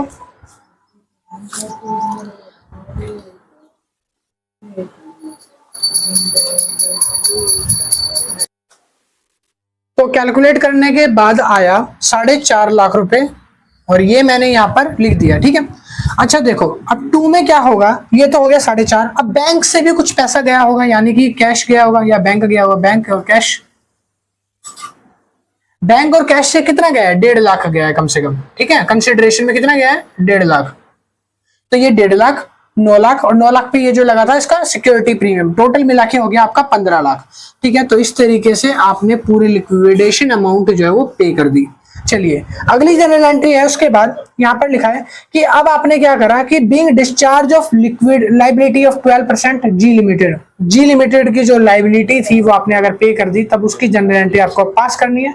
तो यहां पर आप देखो कि 12% डिबेंचर्स, यहां पे लिखोगे 12% डिबेंचर्स इन जी लिमिटेड अकाउंट डेबिट।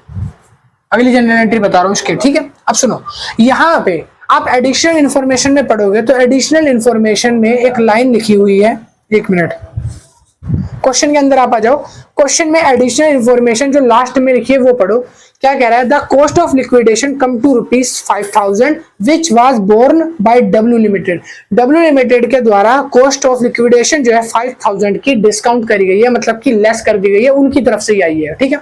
तो अगर यहाँ पर उनकी तरफ से कॉस्ट ऑफ लिक्विडेशन आया है तो वो क्या है, डिस्काउंट है। तो यहां पर हम क्या लिखेंगे, डिस्काउंट, डेबिट साइड में डिस्काउंट ऑन इशू, किस पे इशू करे हैं, जो हमने डिवेंचर्स, ऑन डिवेंचर्स अकाउंट, ठीक है। तो कितने रुपए का आया है, ये आया है अपना, कितने का है, 5,000 का। तो ये है 5,000, और आपकी जो 12% डिवेंचर्स थे वो थे 1,20,000 के, 5,000 का तो डिस्काउंट हो गया, तो टोटल मिला के कितना हो जाएगा, ये हो जाएगा आपका 25,000। तो हो जाएगा 2 में 14% डिवेंचर्स, सॉरी 12% डिवेंचर्स, ठीक है। तो यहाँ पे लिखोगे 1,25,000, ठीक है। ये हो गई आपकी 4th जनरल एंट्री। अभी 4 जनरल एंट्री हो गया। इस जनरल एंट्री के बाद मैंने आपको बताई थी जो 5th जनरल एंट्री वो होती है। तो पहले आप इसको उतार लो और मैं यहाँ पे लिखवाने वाला हूँ, बाकी जगह नहीं है तो इस जगह लिखवा दूंगा, ठीक है।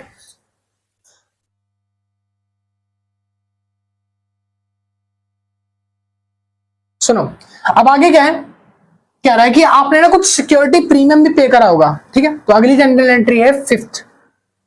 आपने क्या है, सिक्योरिटी प्रीमियम पे करा होगा। किस पर पे करा होगा?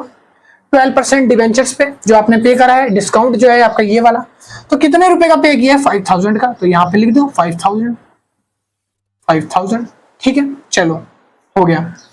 अच्छा, सिक्योरिटी प्रीमियम पे करा है और 2 में क्या आ जाएगा? 2 में आ जाएगा आपका discount on issue debenture, discount on issuing on debentures account, ठीक है, हो गई जनरल एंट्री लो। अच्छा, अब ये जो आपका पैसा है, ये जो आपका 5000 रुपए है, ये कहां चला जाएगा? ट्रांसफर हो जाएगा। लास्ट जनरल एंट्री है। अब ये जो आपका पैसा है ये गुडविल अकाउंट में ट्रांसफर हो जाएगा, क्योंकि आप लोगों को पता है हम कौन सा क्वेश्चन कर रहे हैं? परचेज का। तो परचेज में गुडविल अकाउंट को बैलेंसिंग माना जाता है, तो गुडविल अकाउंट डेबिट हो जाएगा और 2 में बैंक। तो आप लिख दो गुडविल अकाउंट डेबिट, 2 में बैंक। आपके ये जो 5000 रुपए हैं ये कहां चले जाएंगे? बैंक में, ठीक है। तो आप लिख दो 5000 और नीचे लिख दो 5000, ठीक है भाई। ये लीजिए, ये है पूरी 6 जनरल एंट्रीज। किसकी है ये है मैंने जो बताई आपको डब्ल्यू लिमिटेड की, यानी कि वो जिसने बिजनेस को परचेज करा है। जो बिजनेस परचेज करेगा तो उसके केस में आपको ऐसी ये जनरल एंट्री करनी है। और जी लिमिटेड जिसने बिजनेस को बेचा है, तो वो कौन सी जनरल एंट्री पास करेगी मैं आपको पहले बता चुका हूं। आपका रियलाइजेशन अकाउंट बनाने को क्वेश्चन में कहा था, तो रियलाइजेशन अकाउंट आपको ये बना के मैंने दिखा दिया है। आपका परचेज कंसिडरेशन सबसे पहले आपको निकालना पड़ता है, तो वो इस तरीके से निकलता है। आपका एक शेयर जो भी है उससे मल्टीप्लाई करा, दूसरे बार जो 90,000 शेयर थे उसको भी मल्टीप्लाई करा, कैश इतना आ रहा है, और दोनों का ऐड करा तो 15 लाख का आपका परचेज कंसिडरेशन है। तो जहां भी आपको परचेज कंसिडरेशन लेना होगा तो आप उसकी जगह वो पूरा अमाउंट यूज करोगे। जैसे मैंने यहाँ 15 लाख यूज किया। पूरा क्वेश्चन यही था, इतना बड़ा था, बस खत्म हो गया भाई। एक बड़ा क्वेश्चन आपको इसीलिए कराया ताकि आप लोगों की प्रैक्टिस अच्छी हो जाए। अब बैठ के बुक से आप दूसरा क्वेश्चन करो, जो छोटे छोटे क्वेश्चन है उसके ट्राई करो, इससे बड़ा क्वेश्चन एग्जाम में नहीं आने वाला। आई होप वीडियो पसंद आई होगी। चलिए जी, वीडियो अगर अच्छी लगी आप लोगों को लाइक करो, शेयर करो, सब्सक्राइब करो चैनल को। और इसी तरीके से अगले जो लेक्चर आने वाले हैं, जैसे कि लेक्चर नंबर 5 जो आएगा, पार्ट नंबर 5 जो आएगा, उसमें एक आध और न्यूमेरिकल और नए टॉपिक्स को बात करेंगे, डिस्कस करेंगे, ताकि आप लोगों का प्रैक्टिस और अच्छा हो जाए। और एक चीज और है भाई, आज 11 अप्रैल है, आज मेरा बर्थडे है, आज मैं वीडियो बना रहा हूँ, ठीक है। तो बस बताना था ऐसे ही, सुनो। और हाँ, मिलते हैं नेक्स्ट वीडियो में। और अगर किसी को भी नोट्स वगैरह परचेज करने हैं तो आज के दिन अगर कोई नोट्स बाय करता है 11 अप्रैल यानी मेरे बर्थडे पे, तो 10% डिस्काउंट दे दूंगा आप लोगों को, ठीक है। तो जो भी नोट्स का प्राइस होगा 10% ऑफ है आज के लिए स्पेशल, बस। और हाँ, मिलते हैं नेक्स्ट वीडियो में। Tata bye bye. और नोट्स के लिए कॉन्टेक्ट कर लेना, इस नंबर पे जाके मैसेज कर देना। और बाय, उतार लो। अब क्वेश्चन की प्रैक्टिस करो घर पे खुद से। नमस्ते भाई। Hello everyone, my self Devesh Mishra and you are watching channel explain. So आज हम शुरू करने जा रहे हैं एक नया लेक्चर। हमारा कॉर्पोरेट अकाउंटिंग की सीरीज हमारी शुरू हो रखी है, जो कि सेमेस्टर 2 और सेमेस्टर 4 वालों के लिए स्पेशली बनाई जा रही है। कॉर्पोरेट अकाउंटिंग, जो कि दिल्ली यूनिवर्सिटी में अगर आप हो और आपके पास ये सब्जेक्ट है, तो ये सीरीज आप लोगों के लिए बहुत ही ज्यादा इंपॉर्टेंट होने वाली है। आज हम इस वीडियो में करने जा रहे हैं कॉर्पोरेट अकाउंटिंग का चैप्टर नंबर 9, यानी कि अमालगमेशन ऑफ लिमिटेड कंपनीज का पार्ट नंबर 5 होने वाला है आज का लेक्चर हमारा।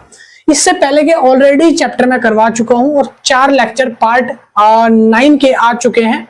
4 लेक्चर अगर आपने नहीं देखे या इससे पहले के चैप्टर नहीं देखे, तो डिस्क्रिप्शन में पूरी प्लेलिस्ट का लिंक है, तो वहां जाकर आप एक एक करके सारे चैप्टर्स को वॉच कर सकते हो। और आज जो मैं पढ़ाने जा रहा हूं ये हमारा चैप्टर नंबर 9 का पार्ट नंबर 5 होने जा रहा है। और अगर किसी को भी इस बुक के इंपॉर्टेंट क्वेश्चन आंसर या फिर नोट्स परचेज करने हैं, तो वो जाके हमारे व्हाट्सएप नंबर से ले सकता है कॉन्टेक्ट करके। हमारा व्हाट्सएप नंबर आपको डिस्क्रिप्शन में गिवन हो जाएगा और बोर्ड पर भी मेंशन कर दिया है मेरा नंबर। तो इस नंबर पे जाके आप मैसेज कर देना कि सर हमको नोट्स परचेज करने हैं या इंपॉर्टेंट क्वेश्चन आंसर की बुक बाय करनी है। मिनिमम प्राइस 150-130 जो भी होगा वो आप पे करके सॉफ्ट कॉपी पीडीएफ को व्हाट्सएप से ले सकते हो, ठीक है भाई। चलिए जी, तो आज शुरू करने जा रहे हैं हम लोग चैप्टर नंबर 9 का पार्ट नंबर 5 है और ये सेकंड सेमेस्टर और फोर्थ सेमेस्टर के लिए बनाई जा रही है स्पेशली सीरीज। और आज हम करने जा रहे हैं जर्नल एंट्री सीखने। पिछले पार्ट में हमने एक न्यूमेरिकल क्वेश्चन सॉल्व किया था और आज मैं आपको कुछ जर्नल एंट्रीज करवाने जा रहा हूं, क्योंकि पिछले पार्ट को देखकर कुछ बच्चों ने कमेंट किया था कि सर इसकी थोड़ी जर्नल एंट्रीज जो है बेसिक वो भी बता देना। ट्रांसफरर कंपनी की एक होती है ओल्ड कंपनी जिसको ट्रांसफरर कंपनी बोलते हैं और एक होती है नई कंपनी जिसको ट्रांसफरी कंपनी बोलते हैं। तो ट्रांसफरी कंपनी की जनरल एंट्री हमने सीखी थी पार्ट नंबर 3 के अंदर और न्यूमेरिकल क्वेश्चन पार्ट 4 में करा था। आज है पार्ट 5, यानी कि आज हम सीखेंगे कि ट्रांसफरर कंपनी जो होती है यानी कि ओल्ड कंपनी जो है, ओल्ड कंपनी की जनरल एंट्री कैसे होती है। तो मैं लिख दे रहा हूं ओल्ड कंपनी, ठीक है। तो यहां पर मैंने लिखा accounting entries in books of transferor company. जब कोई नई कंपनी ट्रांसफरर कंपनी का बिजनेस ले लेती है, हायर कर लेती है, ठीक है, पूरा ले लेती है, परचेज कर लेती है, तो ट्रांसफरर कंपनी ओल्ड कंपनी है जिसका बिजनेस जा रहा है, वो क्या क्या एंट्रीज अपनी बुक में पास करेगी जब उसका बिजनेस बिक जाएगा, मर्ज हो जाएगा अमालगमेशन में। तो वो सारी जनरल एंट्रीज आज मैं आपको बताऊंगा। टोटल 11 एंट्रीज हैं, टोटल 11 एंट्रीज हैं जनरल एंट्रीज। मैं आपको एक एक करके सारी सिखाने वाला हूं। पहली जनरल एंट्री है transfer all assets to realisation account. देखो, जब आपकी पुरानी कंपनी जब पूरी एसेट्स को ट्रांसफर कर देगी तब आपको बनाना पड़ता है पहले रियलाइजेशन अकाउंट। रियलाइजेशन अकाउंट मैंने पार्ट 4 के अंदर जब न्यूमेरिकल क्वेश्चन कराया था वहां भी बना के दिखाया था। पार्ट 4 की वीडियो नहीं देखी तो देख लेना, इसके बाद पहले ये सीख लो, थोड़ा और इजी हो जाएगा, कंसेप्ट आपको जल्दी समझ आएगा, ठीक है। तो यहाँ पर ट्रांसफर कंपनी जो है हमारी पहले बनाएगी रियलाइजेशन अकाउंट। जनरल एंट्री क्या होगी, रियलाइजेशन अकाउंट डेबिट हो जाएगा, टू में सन्ड्री असेट्स, जितनी भी असेट्स है वो सारी की सारी क्रेडिट में आएंगी। सेकंड एंट्री, असेट्स को रियलाइजेशन में डालने के बाद अब हम लायबिलिटी को भी रियलाइजेशन में डालेंगे और लायबिलिटी को रियलाइजेशन में डालने का मतलब है लायबिलिटी को कम करना। लायबिलिटी जब कम होगी तब हम करते हैं लायबिलिटी अकाउंट डेबिट, टू में रियलाइजेशन अकाउंट, ठीक है। लायबिलिटी जब तक आपकी खड़ी रहेगी, लायबिलिटी आपकी बनी हुई है तो आप लायबिलिटी को क्रेडिट करते हो। लायबिलिटी बढ़ी यानी क्रेडिट, लायबिलिटी कम हो गई यानी डेबिट। तो लायबिलिटी जब कम होती है तो डेबिट अकाउंट आएगा और टू में रियलाइजेशन जब लायबिलिटीज का केस होगा। असेट और लायबिलिटी को दोनों को रियलाइजेशन में डाल दिया, हाँ भैया डाल दिया। आगे क्या करना है, अब आगे आपको बिजनेस को बेचना है, सेल करना है ना अपना बिजनेस। हाँ भाई सेल करना है, किसको सेल करोगे, ट्रांसफरी कंपनी को।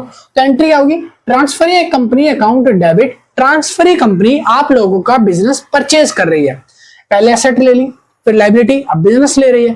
तो अब बिजनेस ले रही है तो transferee company account debit, to में रियलाइजेशन अकाउंट की आपने सारा कुछ उठा के डाल दिया रियलाइजेशन में और बेच दिया बिजनेस किसको, ट्रांसफरी कंपनी को। ये रहा ना ट्रांसफरी। ट्रांसफरी कंपनी कौन सी कंपनी भैया, ये वो कंपनी है जिसको हमने नाम दिया था प्यारा सा न्यू कंपनी, और हम केस क्या पढ़ रहे हैं, ट्रांसफरर कंपनी का। समझ आई। अगली एंट्री क्या होगी, देखो अब आपने बिजनेस बेच दिया, अब आगे लिखा है कि रियलाइजेशन एक्सपेंस ट्रीटमेंट। अब आपने जब पूरा बिजनेस बेच दिया तो आपके पास कुछ शेयर होल्डर्स होंगे, पुरानी कंपनी के जो शेयर होल्डर्स हैं वो, तो उनका कुछ खर्चा होगा, उसको कैसे ट्रीट करा जाएगा, उनको भी तो पैसा चाहिए। तो हमने बोला ठीक है, तो हमने बोला कि रियलाइजेशन अकाउंट डेबिट और रियलाइजेशन अकाउंट डेबिट करो और टू में बैंक अकाउंट करो। ट्रांसफरर कंपनी का जो पैसा निकलेगा उस पैसे से सॉर्ट करेंगे शेयर होल्डर्स और डिबेंचर होल्डर्स को। तो इसके लिए बैंक अकाउंट में पहले पैसा डालना जरूरी है, तो पहले पैसा डाल दिया, तो हमने एक्सपेंस ट्रीटमेंट कर लिया। जब पैसा आज गया तब हमने क्या करा, for closing preference share capital. पहले हमने प्रेफरेंस शेयर कैपिटल क्लोज करी है और उसके बाद हमने क्या करा है, settle the claim of preference share holders, ठीक है। तब हम सेटल करेंगे प्रेफरेंस शेयर होल्डर्स के क्लेम्स को। प्रेफरेंस शेयर होल्डर वो शेयर होल्डर्स होते हैं ओल्ड कंपनी के जिनको पैसा सबसे पहले चुकाना पड़ता है, ठीक है। हम लोगों को पैसे सबसे पहले उन्हीं को देने पड़ते हैं, तो इसीलिए पहले आएगा प्रेफरेंस शेयर होल्डर, ठीक है। इनको पैसा जाएगा, क्या एंट्री आएगी, preference share capital account debit. इनके लिए एक स्पेशल कॉलम बनेगा प्रेफरेंस शेयर कैपिटल नाम से और इनका पैसा रियलाइजेशन से इनको कट जाएगा। तो रियलाइजेशन अकाउंट में जो हमने ऊपर ट्रांसफर किया था बैंक में, वही पैसा रियलाइजेशन का भी इनको भेज देंगे बाद में, ठीक है। एंट्री क्या होगी, preference share capital account debit, to में रियलाइजेशन अकाउंट। अब इनको पैसा हमने रख लिया इनका निकाल के एक अलग से सेपरेट कॉलम में प्रेफरेंस शेयर कैपिटल नाम से। अब उस पैसे को आगे इनको भेजना है, सेटल करना है इनको। सेटल करने की एंट्री क्या है, settle the claim of preference share holder. इनका पैसा सेटल कैसे करोगे, देखो पैसा या तो आप दे दो तो सेटल हो जाएगा मामला, है ना। पुराने जो आपके प्रेफरेंस शेयर होल्डर उनको पैसा दे दो वो मान जाएंगे, और या फिर अगर वो पैसा लेके नहीं मान रहे, वो कह रहे पैसा नहीं चाहिए हमको, इक्विटी शेयर इशू करो, तो आप इसको इक्विटी शेयर इशू कर सकते हो। काफी बार शेयर होल्डर नहीं मानते इक्विटी शेयर से, तो आप उनको बोल सकते हो आप डिवेंचर ले लो, नई कंपनी के जो डिवेंचर्स हैं आप वो इशू कर दो। तो कैसे इशू करोगे? Preference share holder account debit, ये जो लाइबिलिटी थी ना पहले, ये लाइबिलिटी थी, अब ये डेबिट हो जाएगी, यानी कि लाइबिलिटी घट रही है तो डेबिट। तो प्रेफरेंस शेयर होल्डर को हम पूछ रहे हैं भाई क्या लोगे? हमारे पास 3 चॉइस है, या तो इक्विटी शेयर होल्डर ले लो, या तो 2 में प्रेफरेंस शेयर्स ले लो, हम प्रेफरेंस शेयर्स देने को तैयार हैं, नए वाले शेयर्स, पुराने वाले हमको दे दो, हम उसके बदले नए दे देंगे आपको, या तो हम कैश या बैंक दे देंगे। आपको कैश लेना है तो कैश ले लो, आपको चेक से लेनी है पेमेंट आप चेक से ले लो, आपके पास ऑप्शन दे दी हमने। अब ये लोगों का सेटल हो जाएगा इस तरीके से मामला। जैसे ही मामला सेटल होता है तो हम देखते हैं कि बिजनेस को ना कंसिडर करना है, पूरा बिजनेस कंसिडरेशन करना है, बिजनेस कंसिडरेशन करना है, ट्रांसफर करना है। अब हमें किस में ट्रांसफर करना है? ट्रांसफरी कंपनी में। अपने बिजनेस को सेटल करने के बाद अब पूरा बिजनेस किसके हाथों में सौंपना है? ट्रांसफरी कंपनी के। ट्रांसफरी कंपनी की एंट्री क्या होगी? जब वो पूरा बिजनेस कंसिडर करेगी, रिसीव करेगी, उसको परचेस करेगी, तो एंट्री होगी कि जितने भी हमने ऑप्शन दिए थे ना, किसको? शेयर होल्डर्स को, ये सारे ऑप्शंस अब हो जाएंगे डेबिट। कि इतना इतना पैसा भाई हमने इनको दे दिया है, अब आप अपनी कंपनी से डेबिट कर दो इसको। क्योंकि ट्रांसफरी कंपनी यानी नई कंपनी ने पुरानी कंपनी के शेयर होल्डर्स को कुछ पैसा दिया होगा, या तो कैश दिया होगा, या शेयर्स दिए होंगे, इक्विटी शेयर दिए होंगे। अब वो पैसा उनके पास चला गया तो क्रेडिट, अपने पास से वो डेबिट हो जाएगा ना, debit all expenses and losses. तो ये हमारे पास से जो एक्सपेंसेस है वो डेबिट हो गया। तो हमने अपने बुक्स ऑफ अकाउंट में इनको देने के बाद, इनको क्रेडिट करने के बाद, इनकी बुक के बाद अपनी बुक्स में क्या करा? डेबिट कर दिया। Share holders debit, preference share debit, bank cash debit. किसको पैसा है? ट्रांसफर कंपनी को। हम शेयर होल्डर्स के नाम से नहीं डालेंगे, क्योंकि ये शेयर होल्डर्स ओल्ड कंपनी के थे, तो ओल्ड कंपनी का नाम डाल देंगे, ट्रांसफर कंपनी अकाउंट, इनके नाम से चला देंगे। ठीक है, पैसा चला गया। चलो, हमने क्या करा अभी तक? हमने असेट बेच दी, लाइबिलिटी बेच दी, हमने क्या करा? सेल कर दिया बिजनेस, कंसिडरेशन का पैसा ट्रीटमेंट बैंक से रियलाइजेशन में डाल दिया, वहां से हमने प्रेफरेंस शेयर होल्डर्स को अमाउंट को सेटल कर दिया। उसके बाद हमने वो अमाउंट की एंट्री मार दी अपने अकाउंट में। आगे हम क्या करेंगे? अब हम देखेंगे कि क्लोजिंग रियलाइजेशन अकाउंट जो है, प्रॉफिट एंड लॉस जो हुआ है, उसको हम ट्रांसफर कर देंगे रियलाइजेशन से इक्विटी शेयर होल्डर्स में। ठीक है, अपने नए वाले इक्विटी शेयर होल्डर्स में ट्रांसफर कर देंगे। तो देखो, अगर प्रॉफिट होगा क्लोजिंग करने में, इस रियलाइजेशन को करने पे प्रॉफिट हुआ, प्रॉफिट की एंट्री हुई, तो ये एंट्री होगी रियलाइजेशन अकाउंट डेबिट 2 में शेयर होल्डर अकाउंट, प्रॉफिट हुआ। इन केस अगर लॉस हो जाता है, मान लो बिजनेस में लॉस हो गया, आपने पैसा चुकाया ओल्ड कंपनी के शेयर होल्डर का और आपको लॉस हो गया पूरा बिजनेस बाय करने में, लॉस की एंट्री होगी, शेयर होल्डर्स का अकाउंट डेबिट है और आपका रियलाइजेशन जो है वो क्रेडिट साइड में चला जाएगा। प्रॉफिट की ये वाली, लॉस की ये वाली, क्लोजिंग करने पे। अगली एंट्री आती है जब आप बिजनेस क्लोज कर दोगे ना, प्रॉफिट एंड लॉस निकल गया, उस प्रॉफिट एंड लॉस को अब आपको रिजर्व में डालना है। कहां डालना है? रिजर्व में। अब आप इक्विटी शेयर होल्डर में से यहां पे ट्रांसफर करोगे रिजर्व वगैरह को शेयर होल्डर्स के अकाउंट में। नए वाले शेयर होल्डर्स की बात हो रही है, पुराने वाले यहाँ पे खत्म हो गए, क्लोज हो गया उनका अकाउंट, अब नए वाले में डालोगे। तो रिजर्व वगैरह जो बचे थे हमारे, जैसे इक्विटी शेयर कैपिटल अकाउंट, तो डेबिट, सिक्योरिटी प्रीमियम जो होगा डेबिट, जनरल रिजर्व होगा डेबिट, प्रॉफिट एंड लॉस होगा डेबिट करो, और कैपिटल रिजर्व जो है डेबिट करो, और इक्विटी शेयर होल्डर को क्रेडिट कर दो। इन सब का पैसा कहां चला जाएगा? इक्विटी शेयर होल्डर के अकाउंट में। क्यों? क्योंकि ऊपर ही लिखा था मैंने कि शेयर होल्डर्स को पैसा जाएगा, किसका जाएगा? सिक्योरिटी का, इक्विटी शेयर्स का और रिजर्व का। तो इक्विटी शेयर ये रहे ना, रिजर्व वगैरह ये रहे, जनरल रिजर्व वगैरह, इन सबका पैसा कहां गया? इक्विटी शेयर होल्डर्स के अकाउंट में डेबिट कर दिया, क्रेडिट कर दिया, सॉरी। ठीक है, चलिए ये हो गई 9 एंट्री। 10वीं एंट्री आप लोगों की अब आ गई सामने। 10वीं एंट्री में लिखा है कि transfer loss assets and share holders. जब ट्रांसफर होने के बाद अगर कोई भी लॉस होता है या कोई भी प्रॉफिट होता है, एसेट्स के ऊपर होने वाला लॉस या प्रॉफिट्स को हम ट्रांसफर करेंगे शेयर होल्डर्स के अकाउंट में, उसकी एंट्री होगी। ये जो एंट्री अभी आपने करी है ना, इसको उल्टा कर दो, इक्विटी शेयर होल्डर्स को डेबिट और इन सब को कर दो क्रेडिट, बस ये एंट्री होगी। कुछ चीजें इसमें से हट जाएंगी और कुछ नई चीजें ऐड हो जाएंगी, बस यही एंट्री यहाँ पे। तो ये क्रेडिट था, अब इसको हमने डेबिट कर दिया, equity share holder account debit, अब जो भी चीजें हैं वो सारी क्रेडिट हो गई। क्या कौन कौन सी? Profit and loss. क्या प्रॉफिट एंड लॉस इसमें था? ये रहा, ठीक है, तो हमने इसको क्या कर दिया? क्रेडिट हो गया। अच्छा, ये लिखा expense on issue of new shares या डिवेंचर्स, नए शेयर या नए डिवेंचर को इशू करने पे जो भी एक्सपेंस हुआ है वो क्रेडिट लिखा। उसके बाद 2 में यहाँ पे लिखा है प्रीलिमिनरी एक्सपेंसेस, जो भी प्रीलिमिनरी एक्सपेंसेस है उनको क्रेडिट कर दिया। अंडरराइटिंग कमीशन है, कोई क्रेडिट कर दो। उसके साथ साथ कोई डिस्काउंट है जो भी आपके डिवेंचर्स या शेयर्स पे इशू करने पे है उसको भी क्रेडिट कर दो। समझ आया? इस एंट्री के बाद 10 एंट्री हो चुकी है। अब आपका बिजनेस पूरा सेटल डाउन हो चुका है। अब लास्ट एंट्री क्लोजिंग करेंगे। तो closing the equity share holders, equity share holder जो नए वाले हैं उनकी क्लोजिंग कैसे करोगे? सिंपल एंट्री है, इक्विटी शेयर होल्डर्स को पैसा पे कर दो। सिंपल है ना, इक्विटी शेयर होल्डर को पैसा पे कर दो तो लायबिलिटी खत्म। पैसा पे कर दो इक्विटी शेयर होल्डर को तो डेबिट में लिख दो।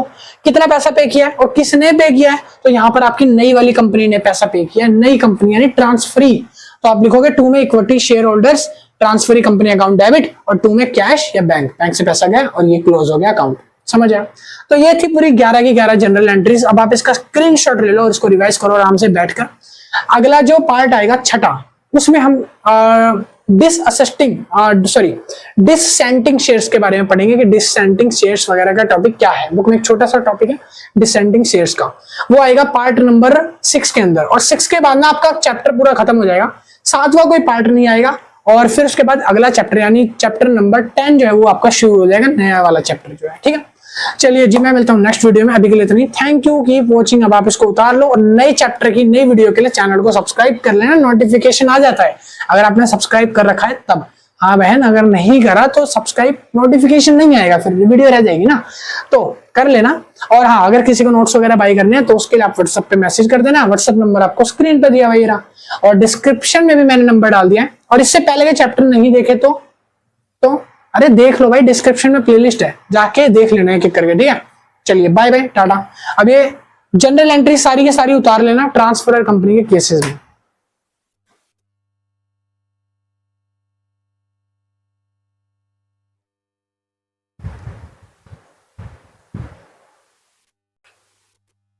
नमस्ते भाई, hello everyone, my self Devesh Mishra and you are watching channel explain. So हमने जो है कॉर्पोरेट अकाउंटिंग की सेमेस्टर 2 और सेमेस्टर 4 वालों के लिए जो सीरीज शुरू कर रखी है, तो इस कॉर्पोरेट अकाउंटिंग की सीरीज का आज हम करने जा रहे हैं चैप्टर नंबर 9 और लेक्चर नंबर इसका 6 रहने वाला है। ठीक है, और ये जो कॉर्पोरेट अकाउंटिंग की सीरीज है ये सेमेस्टर 2 और 4 के लिए, जो कि दिल्ली यूनिवर्सिटी के बच्चे हैं जिनका अभी कह सकते हो बीकॉम ऑनर्स और बीकॉम प्रोग्राम में अभी एडमिशन लिया है, तो उन लोगों के लिए बहुत ही ज्यादा इंपॉर्टेंट होने वाली है, क्योंकि बीकॉम के लिए ये सीरीज बेस्ट है। और एक चीज, हम ना इस बुक के साथ साथ इस बुक के नोट्स भी बना के रेडी कर चुके हैं। अगर किसी भी बच्चे को कॉर्पोरेट अकाउंटिंग के पूरी सीरीज के नोट्स बाय करने हैं तो वो जाके व्हाट्सएप पे पता कर सकता है। व्हाट्सएप नंबर का लिंक डिस्क्रिप्शन में है, व्हाट्सएप नंबर भी डिस्क्रिप्शन में है, और व्हाट्सएप नंबर मैंने बोर्ड पर भी मेंशन कर दिया है, तो यहाँ से आप कॉन्टेक्ट करके हम लोगों को पूछ सकते हो। और इससे पहले के चैप्टर्स अगर आपने नहीं देखे, यानी कि आपने प्रीवियस लेक्चर्स मेरे नहीं देखे, तो डिस्क्रिप्शन में ना प्लेलिस्ट का लिंक डाल दूंगा, तो वहां से जाकर आप पूरी प्लेलिस्ट को वॉच कर सकते हो। ठीक है जी, आज हम करने जा रहे हैं chapter number 9 amalgamation of limited companies, part number 6 होने वाला है आज का लेक्चर। पार्ट 5 में ऑलरेडी अपलोड कर चुका हूं, जिसमें न्यूमेरिकल वगैरह सब कुछ कंप्लीट करा रखा है। आज जो हम करने जा रहे हैं वो छोटा सा एक टॉपिक है जिसका नाम है, मैं यहाँ पे लिख रहा हूं, पढ़ लेना।